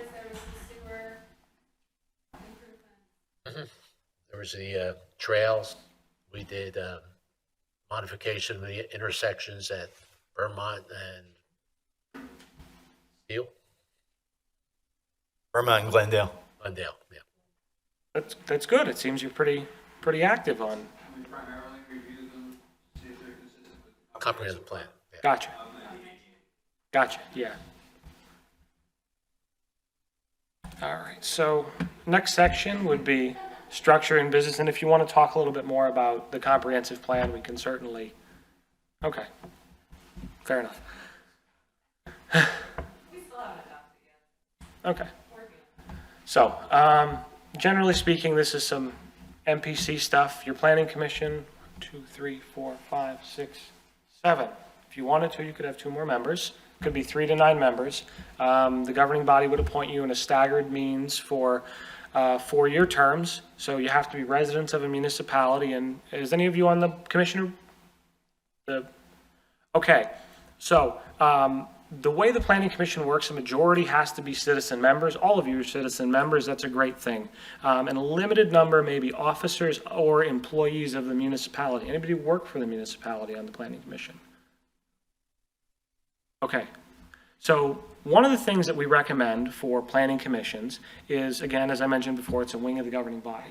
Hold on a second. It never occurred to me. Are you technically on the planning commission? No, I'm not. I'm here just to keep you guys company. It always helps to have somebody like that. So that's a really interesting thing, because what I like to recommend to folks is that you do have somebody from the governing body on your planning commission.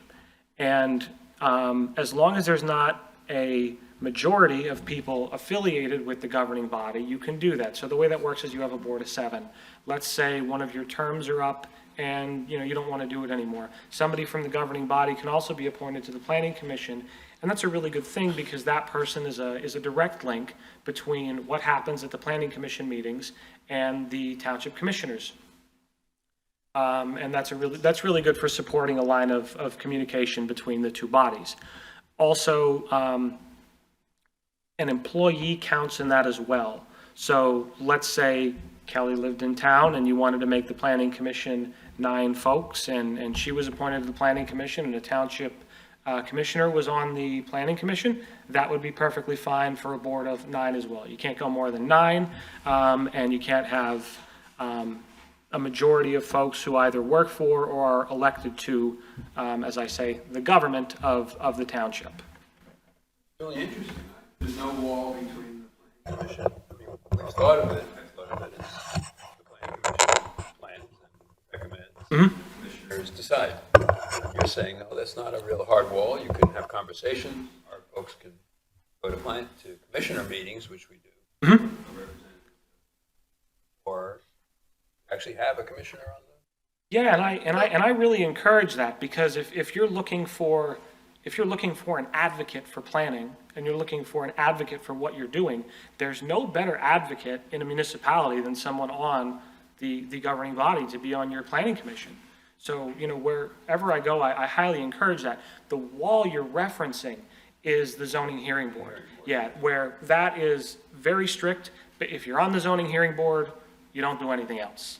But the planning commission, I would argue it's a best practice to have somebody from the governing body be participating actively as a member of the planning commission if they, have the time. What about the issue of having meetings and open to the public?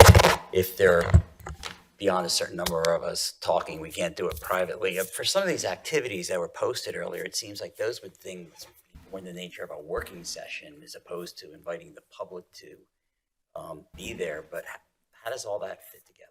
With the Sunshine Act? Yeah. So I'll start with the governing body question. If there's a planning commission of 7 and one person from the government, how many people are on your township commissioners?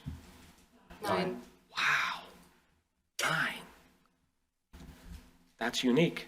Is that a lot or a little? That's a lot. Lot. That's a lot. Yeah. So, okay, definitely. If one of your, that's even more of a reason to have somebody on your planning commission. If you have 9 members of a township commission, you should really have one of them sit on your planning commission. You could tell them the guy from DCD came and said that too, although I'm on video, so. Well, Kelly, do Maybe we they're have watching. like departmental updates? Do you provide an update on what the planning commission is working on to the board of supervisors during their regular meetings or the workshops? No, generally not unless there's something on the agenda.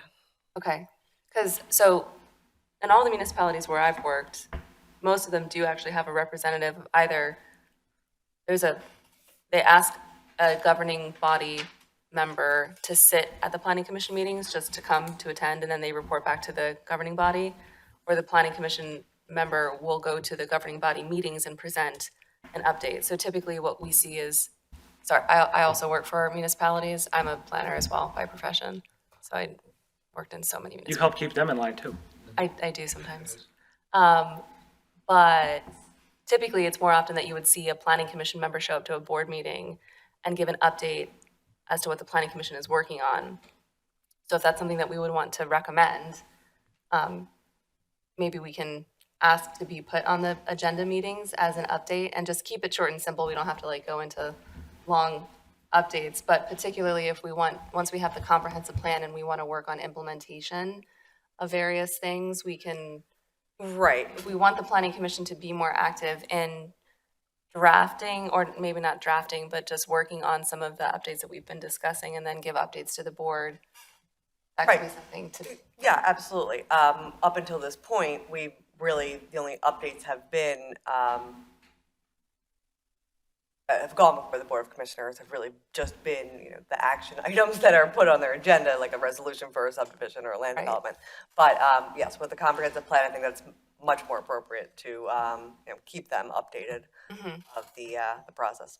Yeah, and we can come up with like our yearly agenda items that we want to work on and provide yearly summaries of what we've accomplished and be more proactive that way. Be careful what you ask for. I know. This is what I do. I like I open my nominate big you. fat mouth Yeah. and then There give you go. myself more work for free. Other commissions actually do that, like the Historical Commission does that, the Shade Tree Commission does that. We don't do that though, or haven't. Well, we haven't, but I will say, I mean, I joined in 2020.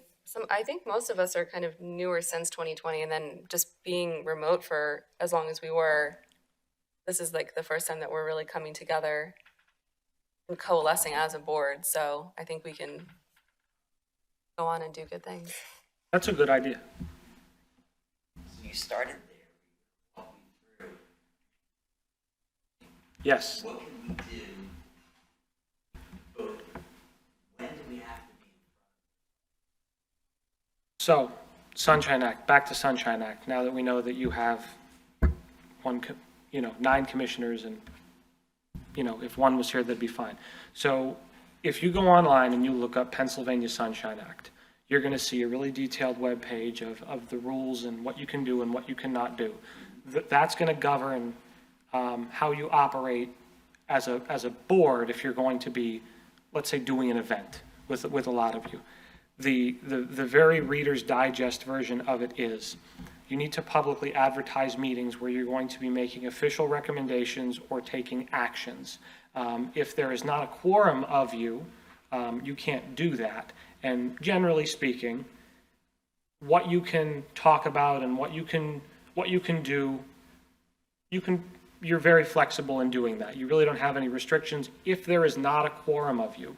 When there is a quorum of you, you have to be very careful that when you're together, you do not deliberate, you do not talk about anything that would constitute a recommendation or an official action because of the way the Sunshine Law is written.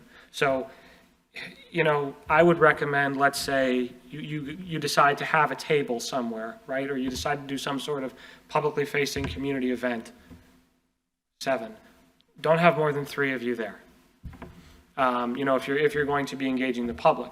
But if you're going to have a public meeting that you're advertising where you might make a recommendation, or you just want to be cautious, with making sure you're doing things completely, safely, maybe more safe than you have to be, publicly advertise the meeting as if you would be taking official action, so that you have followed all the requirements of the Sunshine Law to do so.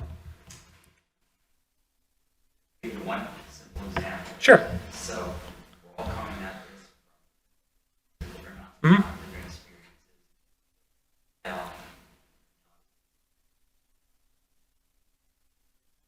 Mhm. Going off on a tangent, but if it made sense, what kinds of things that we might want to prioritize or work on or put some time and attention to? Mm-hmm. You're just trying to think out loud and brainstorm or not. Is that something that requires having an announcement for a meeting and invite people to the public to attend? But because we would want to do it, I would think, with all of us there. Yeah, I would say if all of you want to do something with the governing body, I would advertise having like a talk to your solicitor about this first. They're going to be the ones that you're going to need to listen to when it comes to following the Sunshine Act and everything. You're going to want to follow their guidance in that regard. But I would say the safest thing to do would be to advertise, like a joint work session between the Planning Commission and the governing body, and clearly outline what you're going to be discussing on the agenda. And, What if the planning commission alone wants to talk about something controversial or interesting? We'll eventually have to vote on it. Right. We're not going to take any action. We just kind of have different views. Yeah, Is that a public meeting requirement? planning commissions do workshops. I know around the state, and they'll advertise their workshop where they're saying, we're not taking any official action, but we're going to have discussion items on X, Y, and Z. I see, and they dub them workshops. Yeah, they're the public meeting. Yeah. Yes. You can't talk, you really can't talk privately as a body when there's a quorum of members, unless it's outlined in the Sunshine Act what you can, and normally that would be purchasing certain things and personnel issues. The Sunshine Act really outlines, I'd really recommend that you go and check out the Sunshine Act rather than me try to explain the law in that regard, because it's really important that you follow the Sunshine Act. So we have to make sure we go to a different, each of us goes to a different bar after this. Yeah, to an extent. You want to, again, consult with your solicitor on making sure that you're compliant with the Sunshine Act and how you do things. And technically, the planning commission could have its own solicitor if the board of commissioners paid for it, right? Mm-hmm. Yeah. Okay.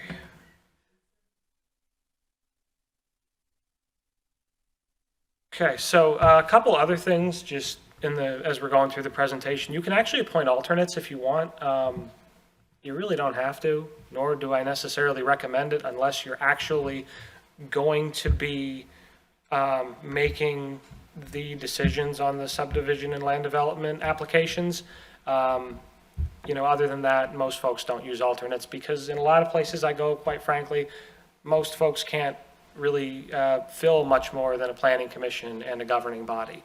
But we have about 50,000 in the township here. You have, depending on your level of public participation, maybe you consider appointing alternates in the case that you need to make sure that you have. The planning commission can make those appointments? No, the alternates, the governing body appoints the alternates. And they can't be zoning hearing board members, and it can't be the zoning officer. So you can also, if you look here in the presentation, it's MPC 207. Your alternate members are designated by the chairman as a voting member. They'd be a substitute for an absent member. Anybody who's recused or disqualified in a conflict of interest and is needed to reach a quorum. So it could give you some flexibility if necessary. So, yes. So let's say somebody comes before the board and my neighbor, Mm-hmm. and I have strong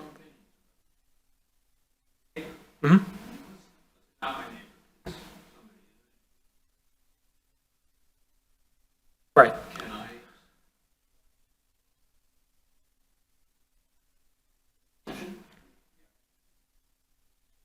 Yeah.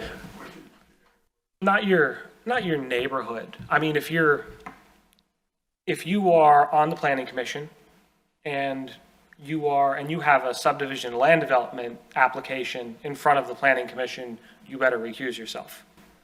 My neighbor wants to put up a deck, and I'm in need of approval for that from us. Disqualify myself. No, you don't have a fiduciary interest in your neighbor's deck. It's your, even though you don't want it, it's your job to follow the rules and be ethical, and you don't have to recuse yourself, but you have to make sure that you are not being biased because, your neighbor's kid threw the ball over your fence 10 times and you don't want him to have the deck. You still have to be impartial. The best way to handle that is just to let everybody know of your potential conflict, and if someone objects to you then you just step down. That's the easiest way, I think. Yeah, that is, I mean, that is the easiest way, and if you have a board of 7, so you have some flexibility to do that, but, you know, you have to in a situation to where you have a financial interest in the matter. So removal, not that this. Mm-hmm.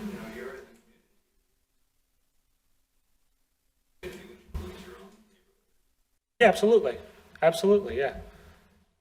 Just, again, as long as it's not your application in front of the board. So removal, you can be removed for malfeasance, misfeasance, and nonfeasance, so doing something bad or not showing up, basically. The planning commission will establish its own rules and procedures. Do you have bylaws? We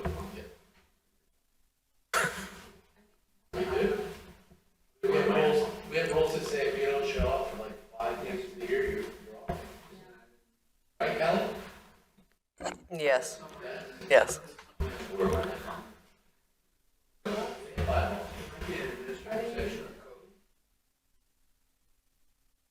So you could have your bylaws, and as we mentioned before, you're subject to the Sunshine Act, so please go online, just look up PA Sunshine Act, it'll be the Office of Open Records, you'll be able to look up the webpage. I would highly recommend that you do so. You have to keep records of your actions, which I'm sure, yep, you have Kelly to do that, which is great, and, oh, that's Marge over there. Got it. Good, good. And then the planning commission, so this is something that, we have some things in the municipalities planning code, just like the county shall do a comprehensive plan and update it every 10 years. That's in the municipalities planning code, and if you have a comprehensive plan, you should update it every 10 years, and so on and so forth. The municipality planning code says you should be doing some things, but the planning police, like, I don't come and arrest you if you don't do them. This is one of them. The planning commission must make an annual report by March 1st. I would highly recommend that you do so as a matter of best practice, and I would highly recommend that you review your comprehensive plan annually to look at how it's valid, how you're implementing, how you're using it, what might need to be changed. You know, I highly recommend you do that too, but if you're not, nobody's gonna come and arrest you, but again, best practice, you should definitely be doing those things. And that's the secretary's job, correct? Oh, you're trying to get me in trouble now. I'll do it. I will have an attendance report of it too.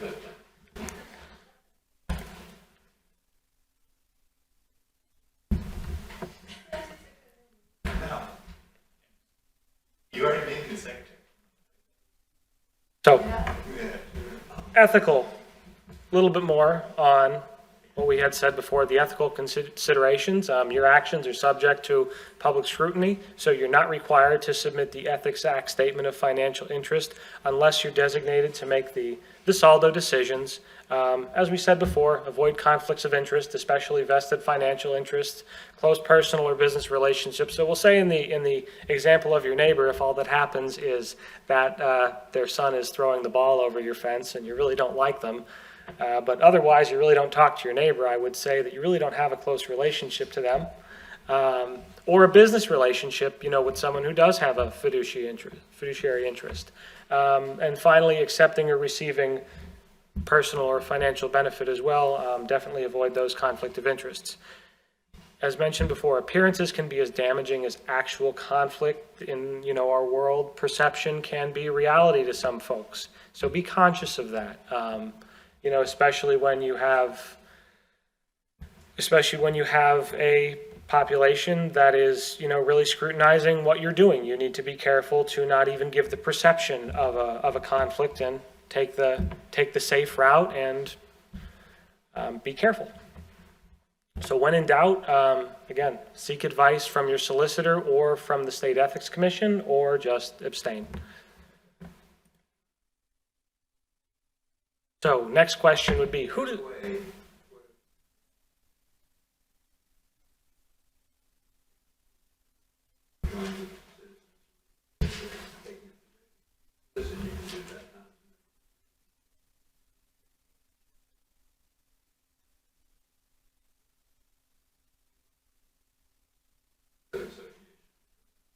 Right.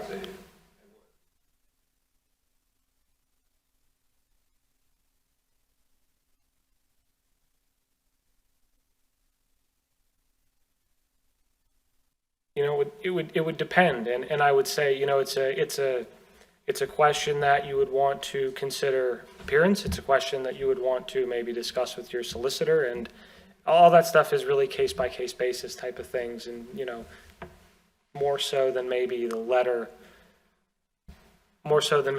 of the law. You want to consider again perception and public interest and things like that. So, who does the Planning Commission represent? I think that's another good segue that you're giving me. And who does the Planning Commission serve? And, you know, what is fundamentally the public interest? Big questions that you might be asking as a planning commission. So we're not going to go to that 10-minute break. But what do you think about those things? You know, what here, I felt like the meat and the sandwich sometimes when we were taking in input from the community, because we got the draft of the comprehensive report,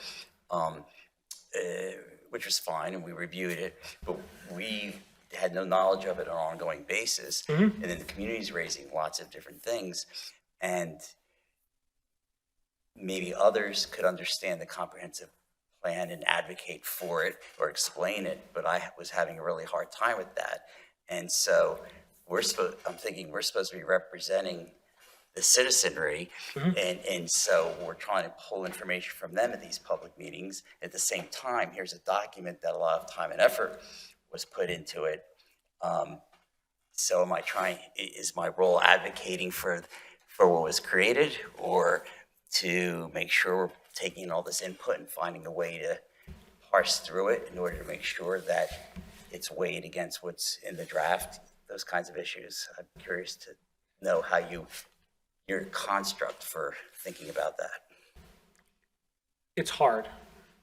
We'll start with that. It's hard because fundamentally, so I'm a certified planner. So because I'm an AICP certified planner, I'm held to a certain set of ethical standards, which I believe are very good ethical standards that are fundamentally to look out for, you know, the community, to look out for marginalized groups, to focus on the facts, to focus on the truth, to present accurate information to the best of my ability. I think that's a really good baseline to think of as a member of the Planning Commission. And in doing that, I mean, you have to, I would say, rely on those things to do those things. So you have to rely on the information you have, and to a sense, there might be some humility there in saying, you know, maybe we could have done this better. You know, maybe we need to go back to the drawing board. Maybe we don't, because we feel that the process that we engaged in was sufficiently engaging.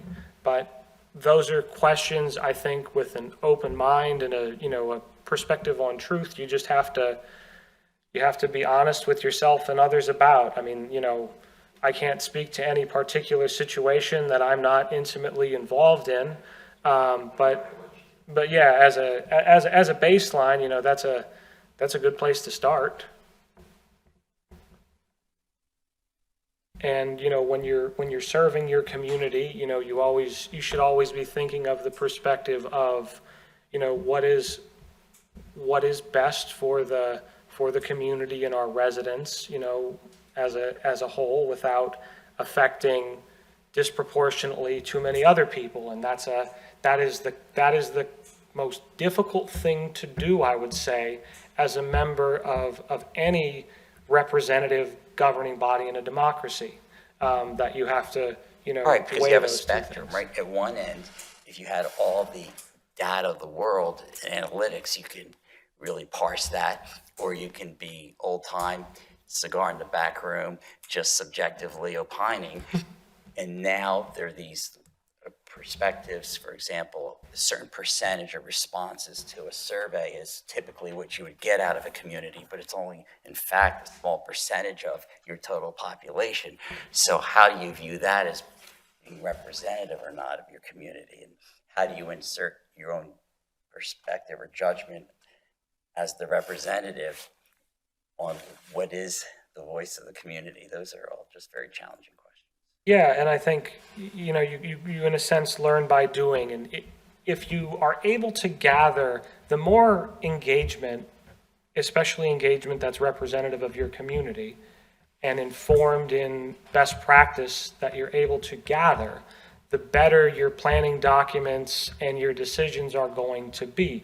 So as I mentioned before, when we have these steering committees that we develop for comprehensive plans, for an example, and they get to the planning commission, because the public engagement process beforehand was so robust, by the time it gets to the planning commission, there's no surprises except for that one person who's a pain in the rear end who shows up to every meeting despite no matter what you do and says, well, why didn't you tell me about this? That's everywhere. And no one's ever experienced that anywhere in any, governing body ever.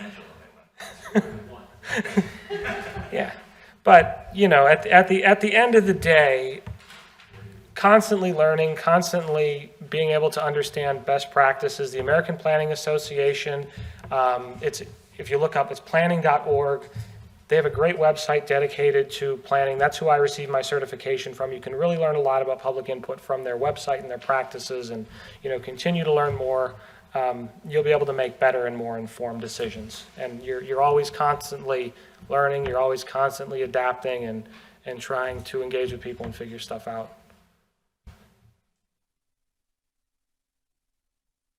Anything else? There's always more. You got it. My next question, so what planning commission questions have, this is an audience question, but what has come up maybe that you would like to focus on or move forward with?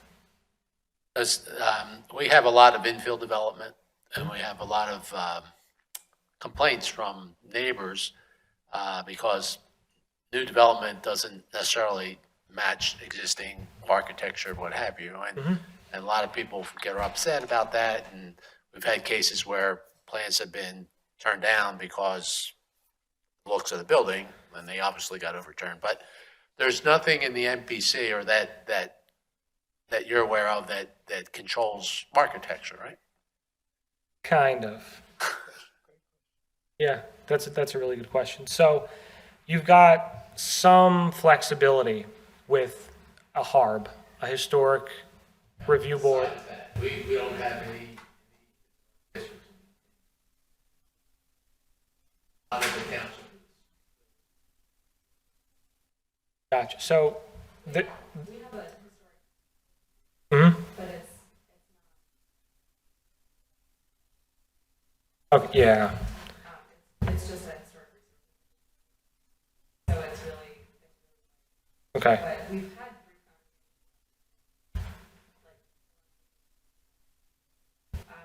That's where I was going next. Okay. Yeah. Yeah. No, you're good. Yeah. So yeah, form-based codes is another option, and form-based codes are kind of a newer thing. The best way I could describe a form-based code is, have you ever been to Duval Street in Key West? Has anybody ever been to Duval Street in Key West? Really cool place, because imagine what you think a typical main street would be, right?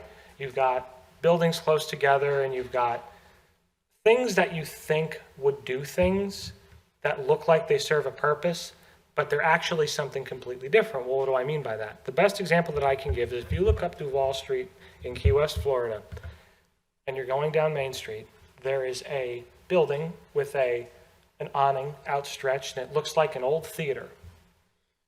And you would expect that building, you would say the whatever theater, and you go in and you watch a movie, you do whatever, right? It's actually a Walgreens. And form-based code basically doesn't necessarily consider what the land use is or what it does, but more so how it looks like and impacts the view of the greater area. So this is a bit of a radical example, but instead of a movie theater, again, you go inside, it's a Walgreens, like any other Walgreens you would walk into. You see this building and it's like, oh, this looks like an old library, right? We don't care what's in it as long as it looks like the library on the street it's actually a bar, or it's actually a B&B, or it's, something else. The form of the building, that's why they call it form-based codes, is what fundamentally drives what people are doing, not necessarily the land use that it is using. Form-based code. Would something like that work in a township that's basically fully developed? Yeah, it's actually great for something like that, because you take a profile basically of, what the architecture, what the design is, what the form is now, and then you can write your codes to basically say, well, it needs to look like this, what it currently looks like now. And that's a really, form-based codes is something that's very new. It's something that there are, consultants around that can do it, but it's a really high-end and intensive kind of code to write. It's not as simple as maybe a traditional zoning ordinance that you would think that'll say, here's your table of land uses, here's your accessory uses, here's your permitted uses, here's your districts, here's how they're laid out. You're going to have a lot more detail and nuance in a form-based code.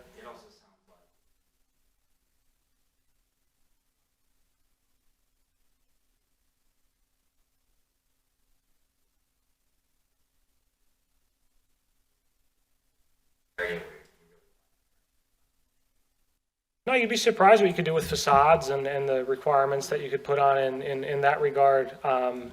There's not a lot of communities that do full form-based codes in Pennsylvania, especially kind of in my neck of the woods in northeastern Pennsylvania, again, because it's relatively speaking, it's expensive, it's time intensive, it's a little bit difficult to wield sometimes, but you can also incorporate some form-based elements into your code. They're doing one up in Scranton, near where I'm from, where it's not a full form-based code, but if you look at the ordinance, there are elements of form-based code in some of it, and examples in the zoning of what they're looking for in certain, they call them transects of land uses.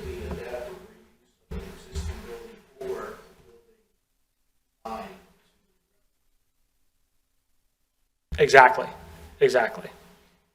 So Angela, have you seen Narberth's code? So Narberth Borough adopted a almost true form-based code a couple years ago. They've had some issues implementing it. I think people were complaining about that it was expensive to build because they didn't want to do a historic district, but then you had all of these requirements for bulk and height, and it was creating some consternation about incentivizing tear down and rebuild because it allowed for the facades of homes to be within a certain range. So what we did to do the form-based code is we had to then, because I helped them out with it before they adopted it, but we went through and we took pictures of the facade of every single house on every single street in the entire borough and measured the square foot area of the facade, and then came up with this provision that said that your facade can be within X% of the average on the block, but it could go up to like 35% of what the average facade was. So then what it was doing was creating an incentive for people to tear down some of the smaller bungalows and build a slightly bigger house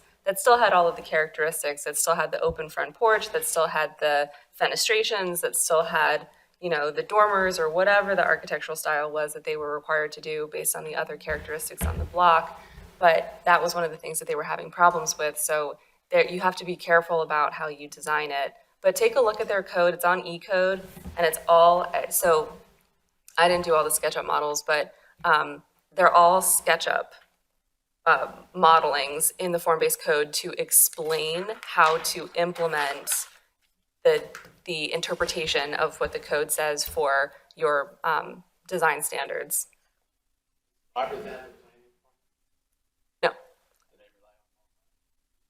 No. The County Planning Commission. So the County Planning Commission consultant was their planning department, so I was their planning department for a while. The Montgomery County Planning Commission is very special in the fact that they offer a suite of services that I don't know much about the Delaware County Planning Commission, but I do know that Montgomery County's Planning Commission is exceptional relative to a lot of other places in the state, to some of the services that they provide. And I'm sure some of your planning commission here is very good. Most, if not all, of the planning commissions in the Southeast are very well financed and very well equipped and very well staffed. But I know that you guys are exceptional there. I no longer work for them, but it was a great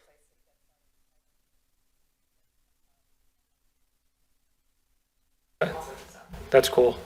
But I think going back to Angela's initial question, if we are reviewing something primarily based on saldo and we have residents that are objecting to what is being done because they are concerned about what it's going to look like, are we out of line saying we want to know what it's going to look like? Show us what it's going to look like before we give you approval? Well, Or make a recommendation to the board to approve? You can't do that. You can't do it solely on aesthetics. Like when you have your ordinances. I can ask for it, right? Yeah, you have to, if something follows your ordinances as a matter of practice, right?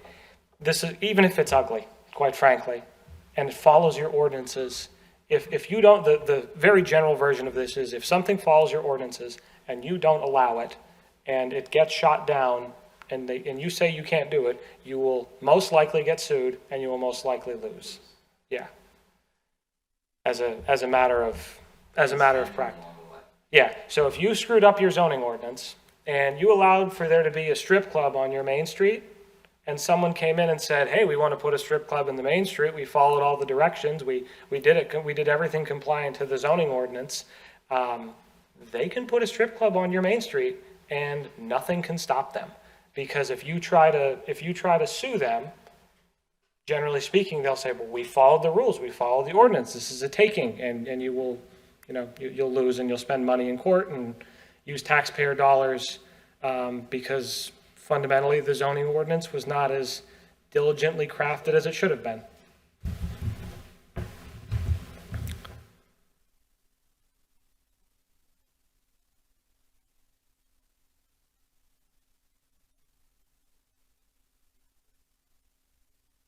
You have to be, we're going to the form-based codes now to where.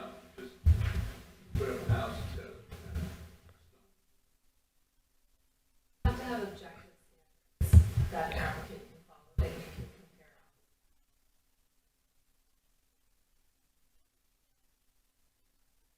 I don't think it's consistent enough. Right. That's too subjective. It's too subjective and it'll get struck down in court, exactly. In our case, I think we can say things like that and get away with it because developers are anxious to get their plans approved, so they'll concede on certain items. If it means matching roof lines or having a front porch or side-loaded garage, whatever it is. But those are all voluntary concessions that they would like to make in order to facilitate our approval, but ultimately they can say no. They're going along to get along, and you're playing with fire if you're playing with goodwill like that. If you want things to be more specific, you have to outline them, pursuant to the law in your ordinances fundamentally. So, last section here would be planning commission roles. I know we mentioned this before. You'd be preparing the comprehensive plan.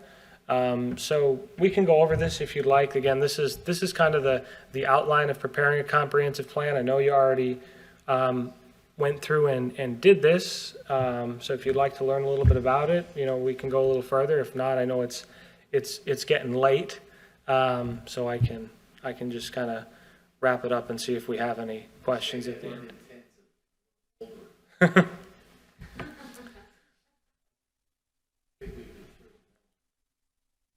Fair enough. Intensive, yeah. And so if you'd like to if you'd like to have a discussion maybe at a later time, or you want to email me about any questions that you have about, the comprehensive planning The process. silly part is that this says preparing a comprehensive plan, not updating the comprehensive plan. Updating our comprehensive plan is an intensive process. Yeah. Yeah, I was saying, when I was on the phone with David, I go to places and I start my meetings sometimes by saying, a group of township supervisors, whatever, who here's a comprehensive plan? And, like a quarter of the audience will raise their hand if I'm lucky. And then I'll say, okay, who here thinks they have a comprehensive plan that's older than me? And still a quarter of the audience will probably raise their hand, and people find that funny. But yeah, a lot of folks in Pennsylvania don't take care to update and use their comprehensive plan as much as they could. But what I will say is it's a best practice to definitely do so, because if you do, and you update your comprehensive plan and you use your comprehensive plan, and this is an implementable comprehensive plan, that's the style of doing it, but what you're able to do is, a few major things. Number one, you're able to go to the state and say, hey, look at me, I have an updated comprehensive plan. We went through this public input process. We asked people what they thought. We've got all these good ideas that we really vetted amongst our community. Hey, could you give us some money for X, Y, and Z? And your score on those grant applications, generally speaking, will be higher than they would be if you're using your plan from 1988 or from 1992 or from 2002. It's relevant if it's new and constantly updated. The next thing it does is it informs your zoning ordinance. I see we've had a conversation about zoning, and you want to think about doing your comprehensive plan before your zoning updates, like studying before a test. Yeah, you can wing the test and see how well you do, but if you study before the test, if you get more information, if you take the time to learn, you're probably going to score higher on the test, you'll learn more, and generally speaking, have a much better outcome than if you just decided to kind of wing it and do a statement of community development objectives. The last thing with the comprehensive plan and implementing it, and I think this will be really relevant to the Planning Commission, is that when you get people involved in your comprehensive planning process up front, there's plenty of things that everybody says they decided that they want to do here and there, and many hands make light work. So if you can get the public involved in the comprehensive plan and the objectives and doing the things that different groups of stakeholders identify that they want to do and supporting them, many hands make light work, and you can get much more done with people who are committed and people who are ready to help for free. And free is always good. So, last question, how often should a comprehensive plan be updated? What do you think? You know this. You can't answer that, you know this. 10. Reviewed every year. Reviewed every year, but updated every, well, best practice to review every year and update every 10. I think that you are technically correct. I think the language in the MPC is review, but in the practice end of things, you don't just review it and say, yeah, that's good, and say we did our review. You want to, again, take that approach of making your comprehensive plan an active living document and making sure that it's engaging and always forward thinking to your goals as the community.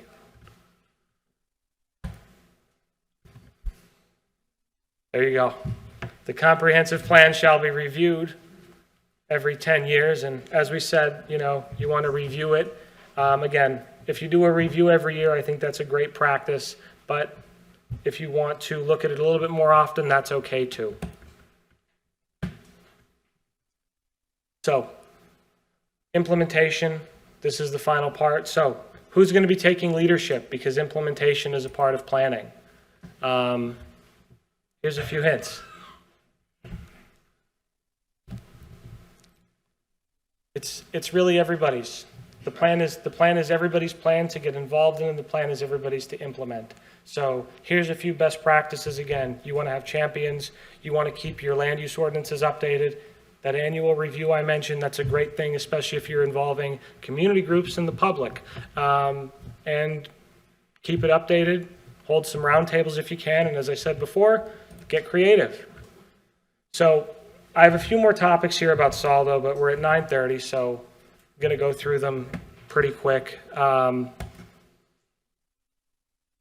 You were doing subdivision and land development ordinances, so I'm pretty sure you all know kind of what they do already. But fundamentally, you're going to be looking at improvements for public facilities and developing good buildings. Developing good buildings and good structures limits externalities that not very well put together development does not have. So if you create things that are very considerate of your stormwater, of recreation of your community, especially, new builds with your subdivision land development ordinances, you're going to make sure you're creating assets for the public and for the current taxpayers that do not put a burden on, again, existing taxpayers through externalities. So this is your typical Saldo application process.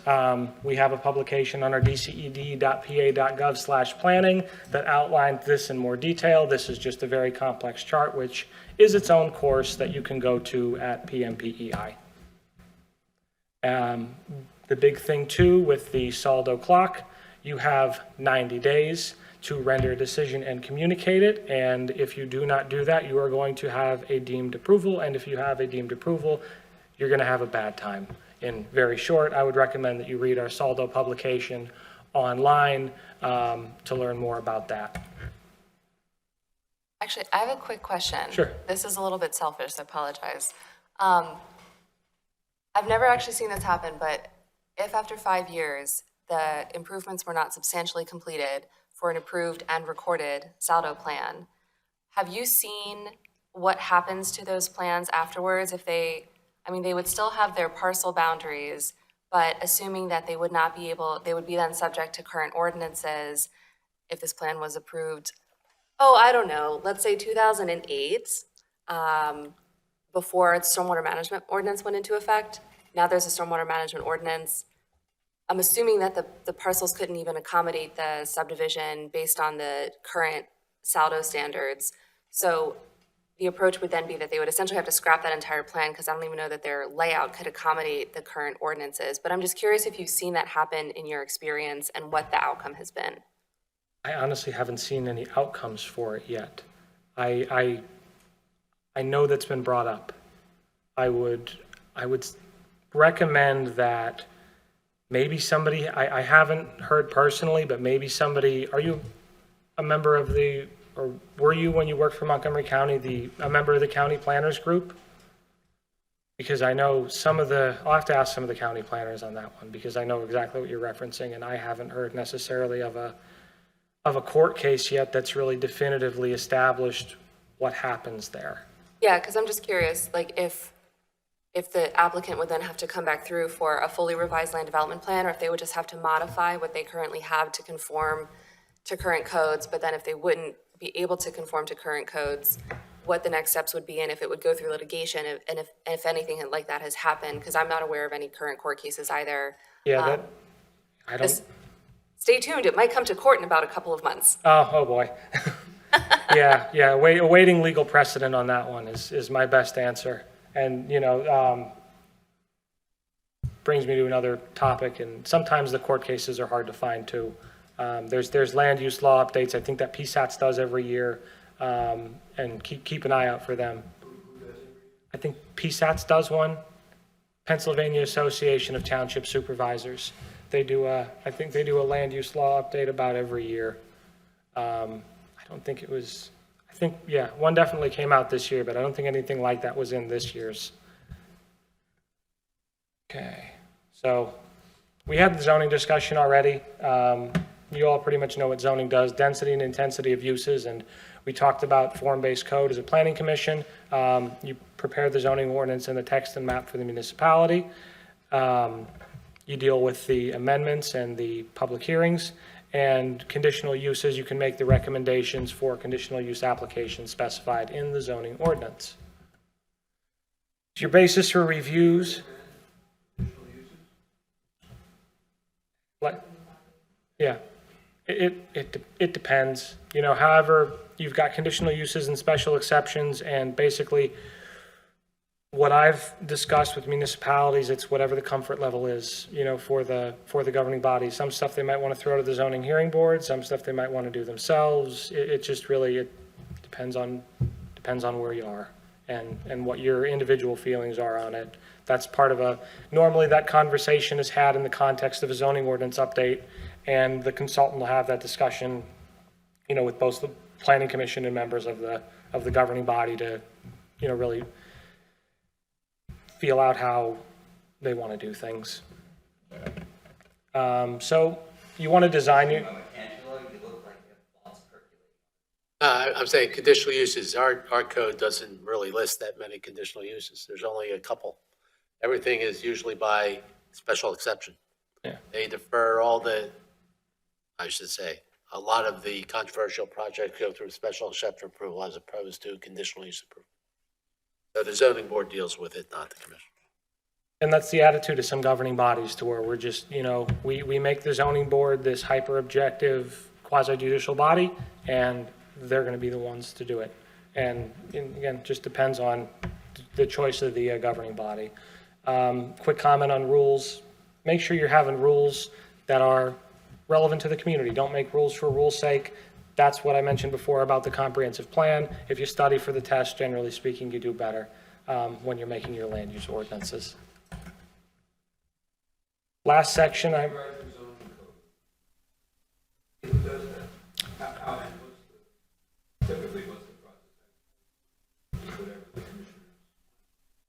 yes.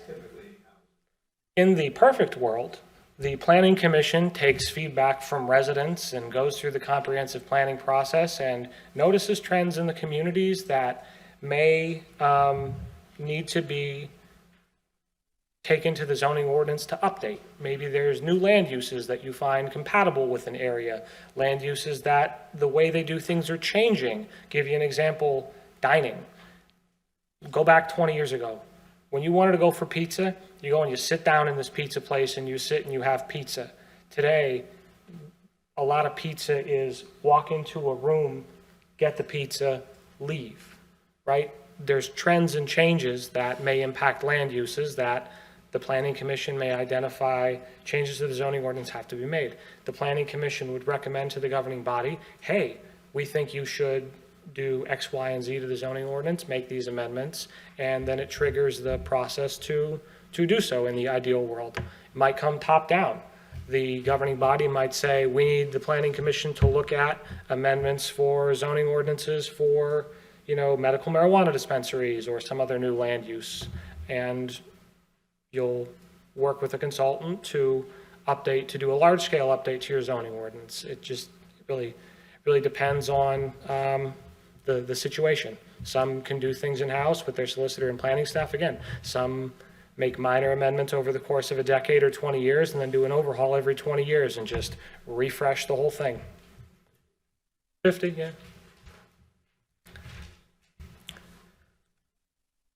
Generally speaking, you want to take a constructive approach to engaging with everyone. You have to make sure that you're following your ordinances and you have to make sure that you are looking out for the community, but you want to foster positive and constructive dialogue as a member of the Planning Commission with all the folks up here. As I mentioned before, public participation is a great thing. You want to get as much of your community as involved as possible. It makes better plans and it makes better implementation. It makes doing things better and easier. Again, multiple and varied, so you want to take it from different angles. Open houses, community events, online meetings, social media, everything that we learned through COVID, plus now that we're getting back together and talking in person in today's hybrid world, you want to do all of it. And you want to get creative too. Okay, this is a new one for me. Tactical urbanism? Tactical urbanism. Great thing to watch some videos on YouTube if you look up tactical urbanism, but I'll give you an example. Let's say this is the road here, okay? Actually, let's say this is the road. It's very wide, and cars come through here very fast. And you've got a crosswalk right here. But since the road is very wide and cars are going through very fast, you put up a temporary structure bumping out this curb so that a pedestrian can go a little further out and the cars can see them. This temporary structure you make with some potters and you make with some sandbags and a little bit of paint and maybe some, those things you put in the ground that are reflective on them, so that you can easily take them down. Yeah, so that you can easily take them down when you decide to actually build the concrete bump out in that area, but you get to see how people interact to the temporary design changes to see if that's exactly what you want to do, or why would you ever do this to the road? You guys must be crazy. So you're not, making the full investment and spending all the money. Sorry, I moved all your chairs, but that was the best physical demonstration that I could give.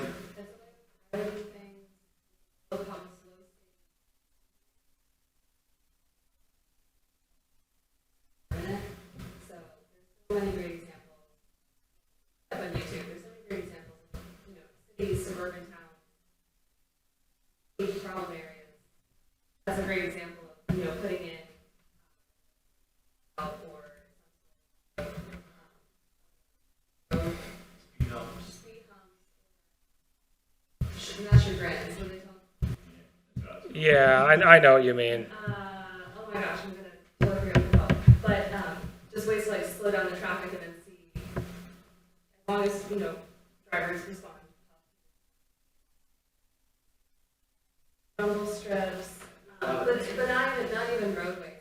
I mean, they've done it too for things like taking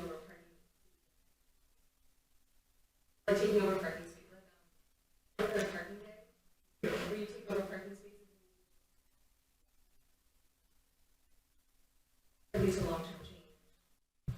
It's all about getting people, again, in a temporary way, familiar with the new design of an area. But again, it's a public participation tool in the sense that you're testing how it is, not just doing it. You always want to consult, when you're doing tactical urbanism, consult with your engineer. If you have an engineer, you might want to, consult with your engineer and consult with your solicitor a little bit before doing so to make sure you're following rules as much as you can. But it's a very cool tool to use, and check it out on YouTube.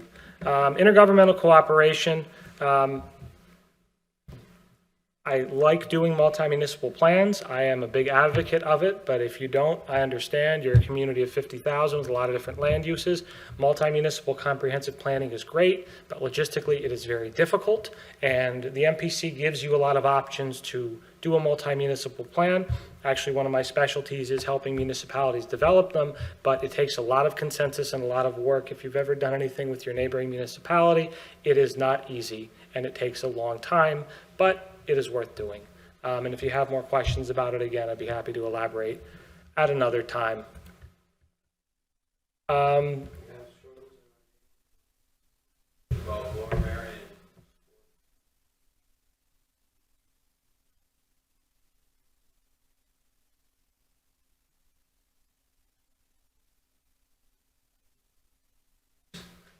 Oh yeah, they're taking over. I can't believe the people from my neighboring town are coming over here. Yeah, people overreact a little bit sometimes to cooperation and getting along. Effective meetings, you want to prepare an agenda. That's the law now, in terms of making sure that you don't change the agenda within 24 hours. Be prepared, have appropriate criteria for decision making, and you want to be constructive and generate ideas and build consensus, because that's what you're here for as the Planning Commission. So, are there any additional Planning Commission responsibilities? Yes. If you want them to be, the Planning Commission, even though the MPC delegates the things that you can be doing, you can obviously take as much of a role that your governing body gives you in doing things. So maybe you want to focus more on implementation and public engagement. Maybe you want to focus more on things like amendments to your zoning or whatever else you feel is relevant.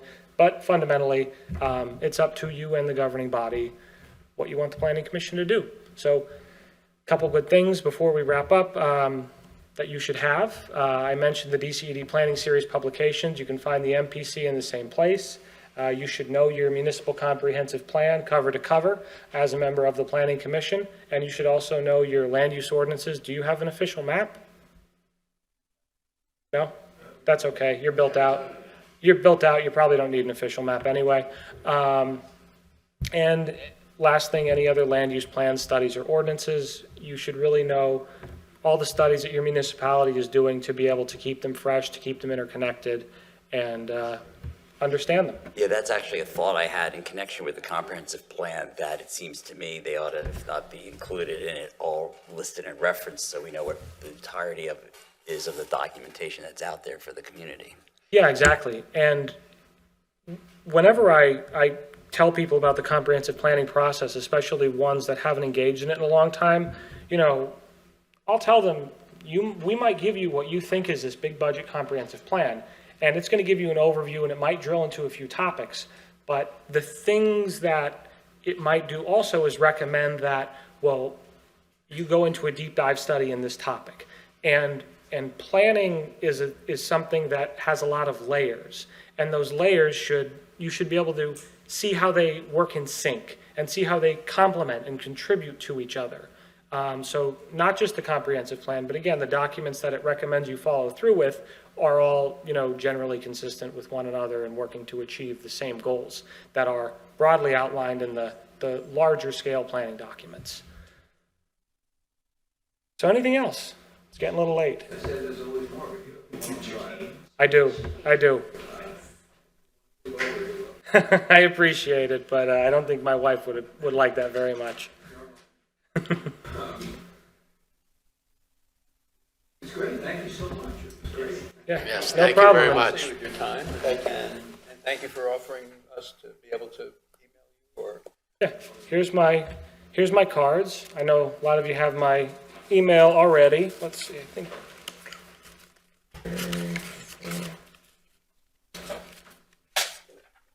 Take one and pass it down. And then yes.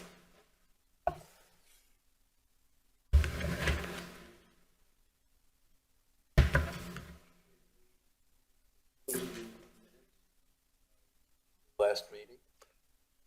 I'll make a motion that we approve the planning commission minutes from the meeting of May 11th, 2023 as presented. Second. All in favor? Aye. Opposed? Hearing none, they're approved. Motion to adjourn. Thank you. Thanks, Steve. So moved. Second. All in favor of adjourning? Aye. Aye. Any opposed? We're adjourned. Thank you all. Thanks for staying late.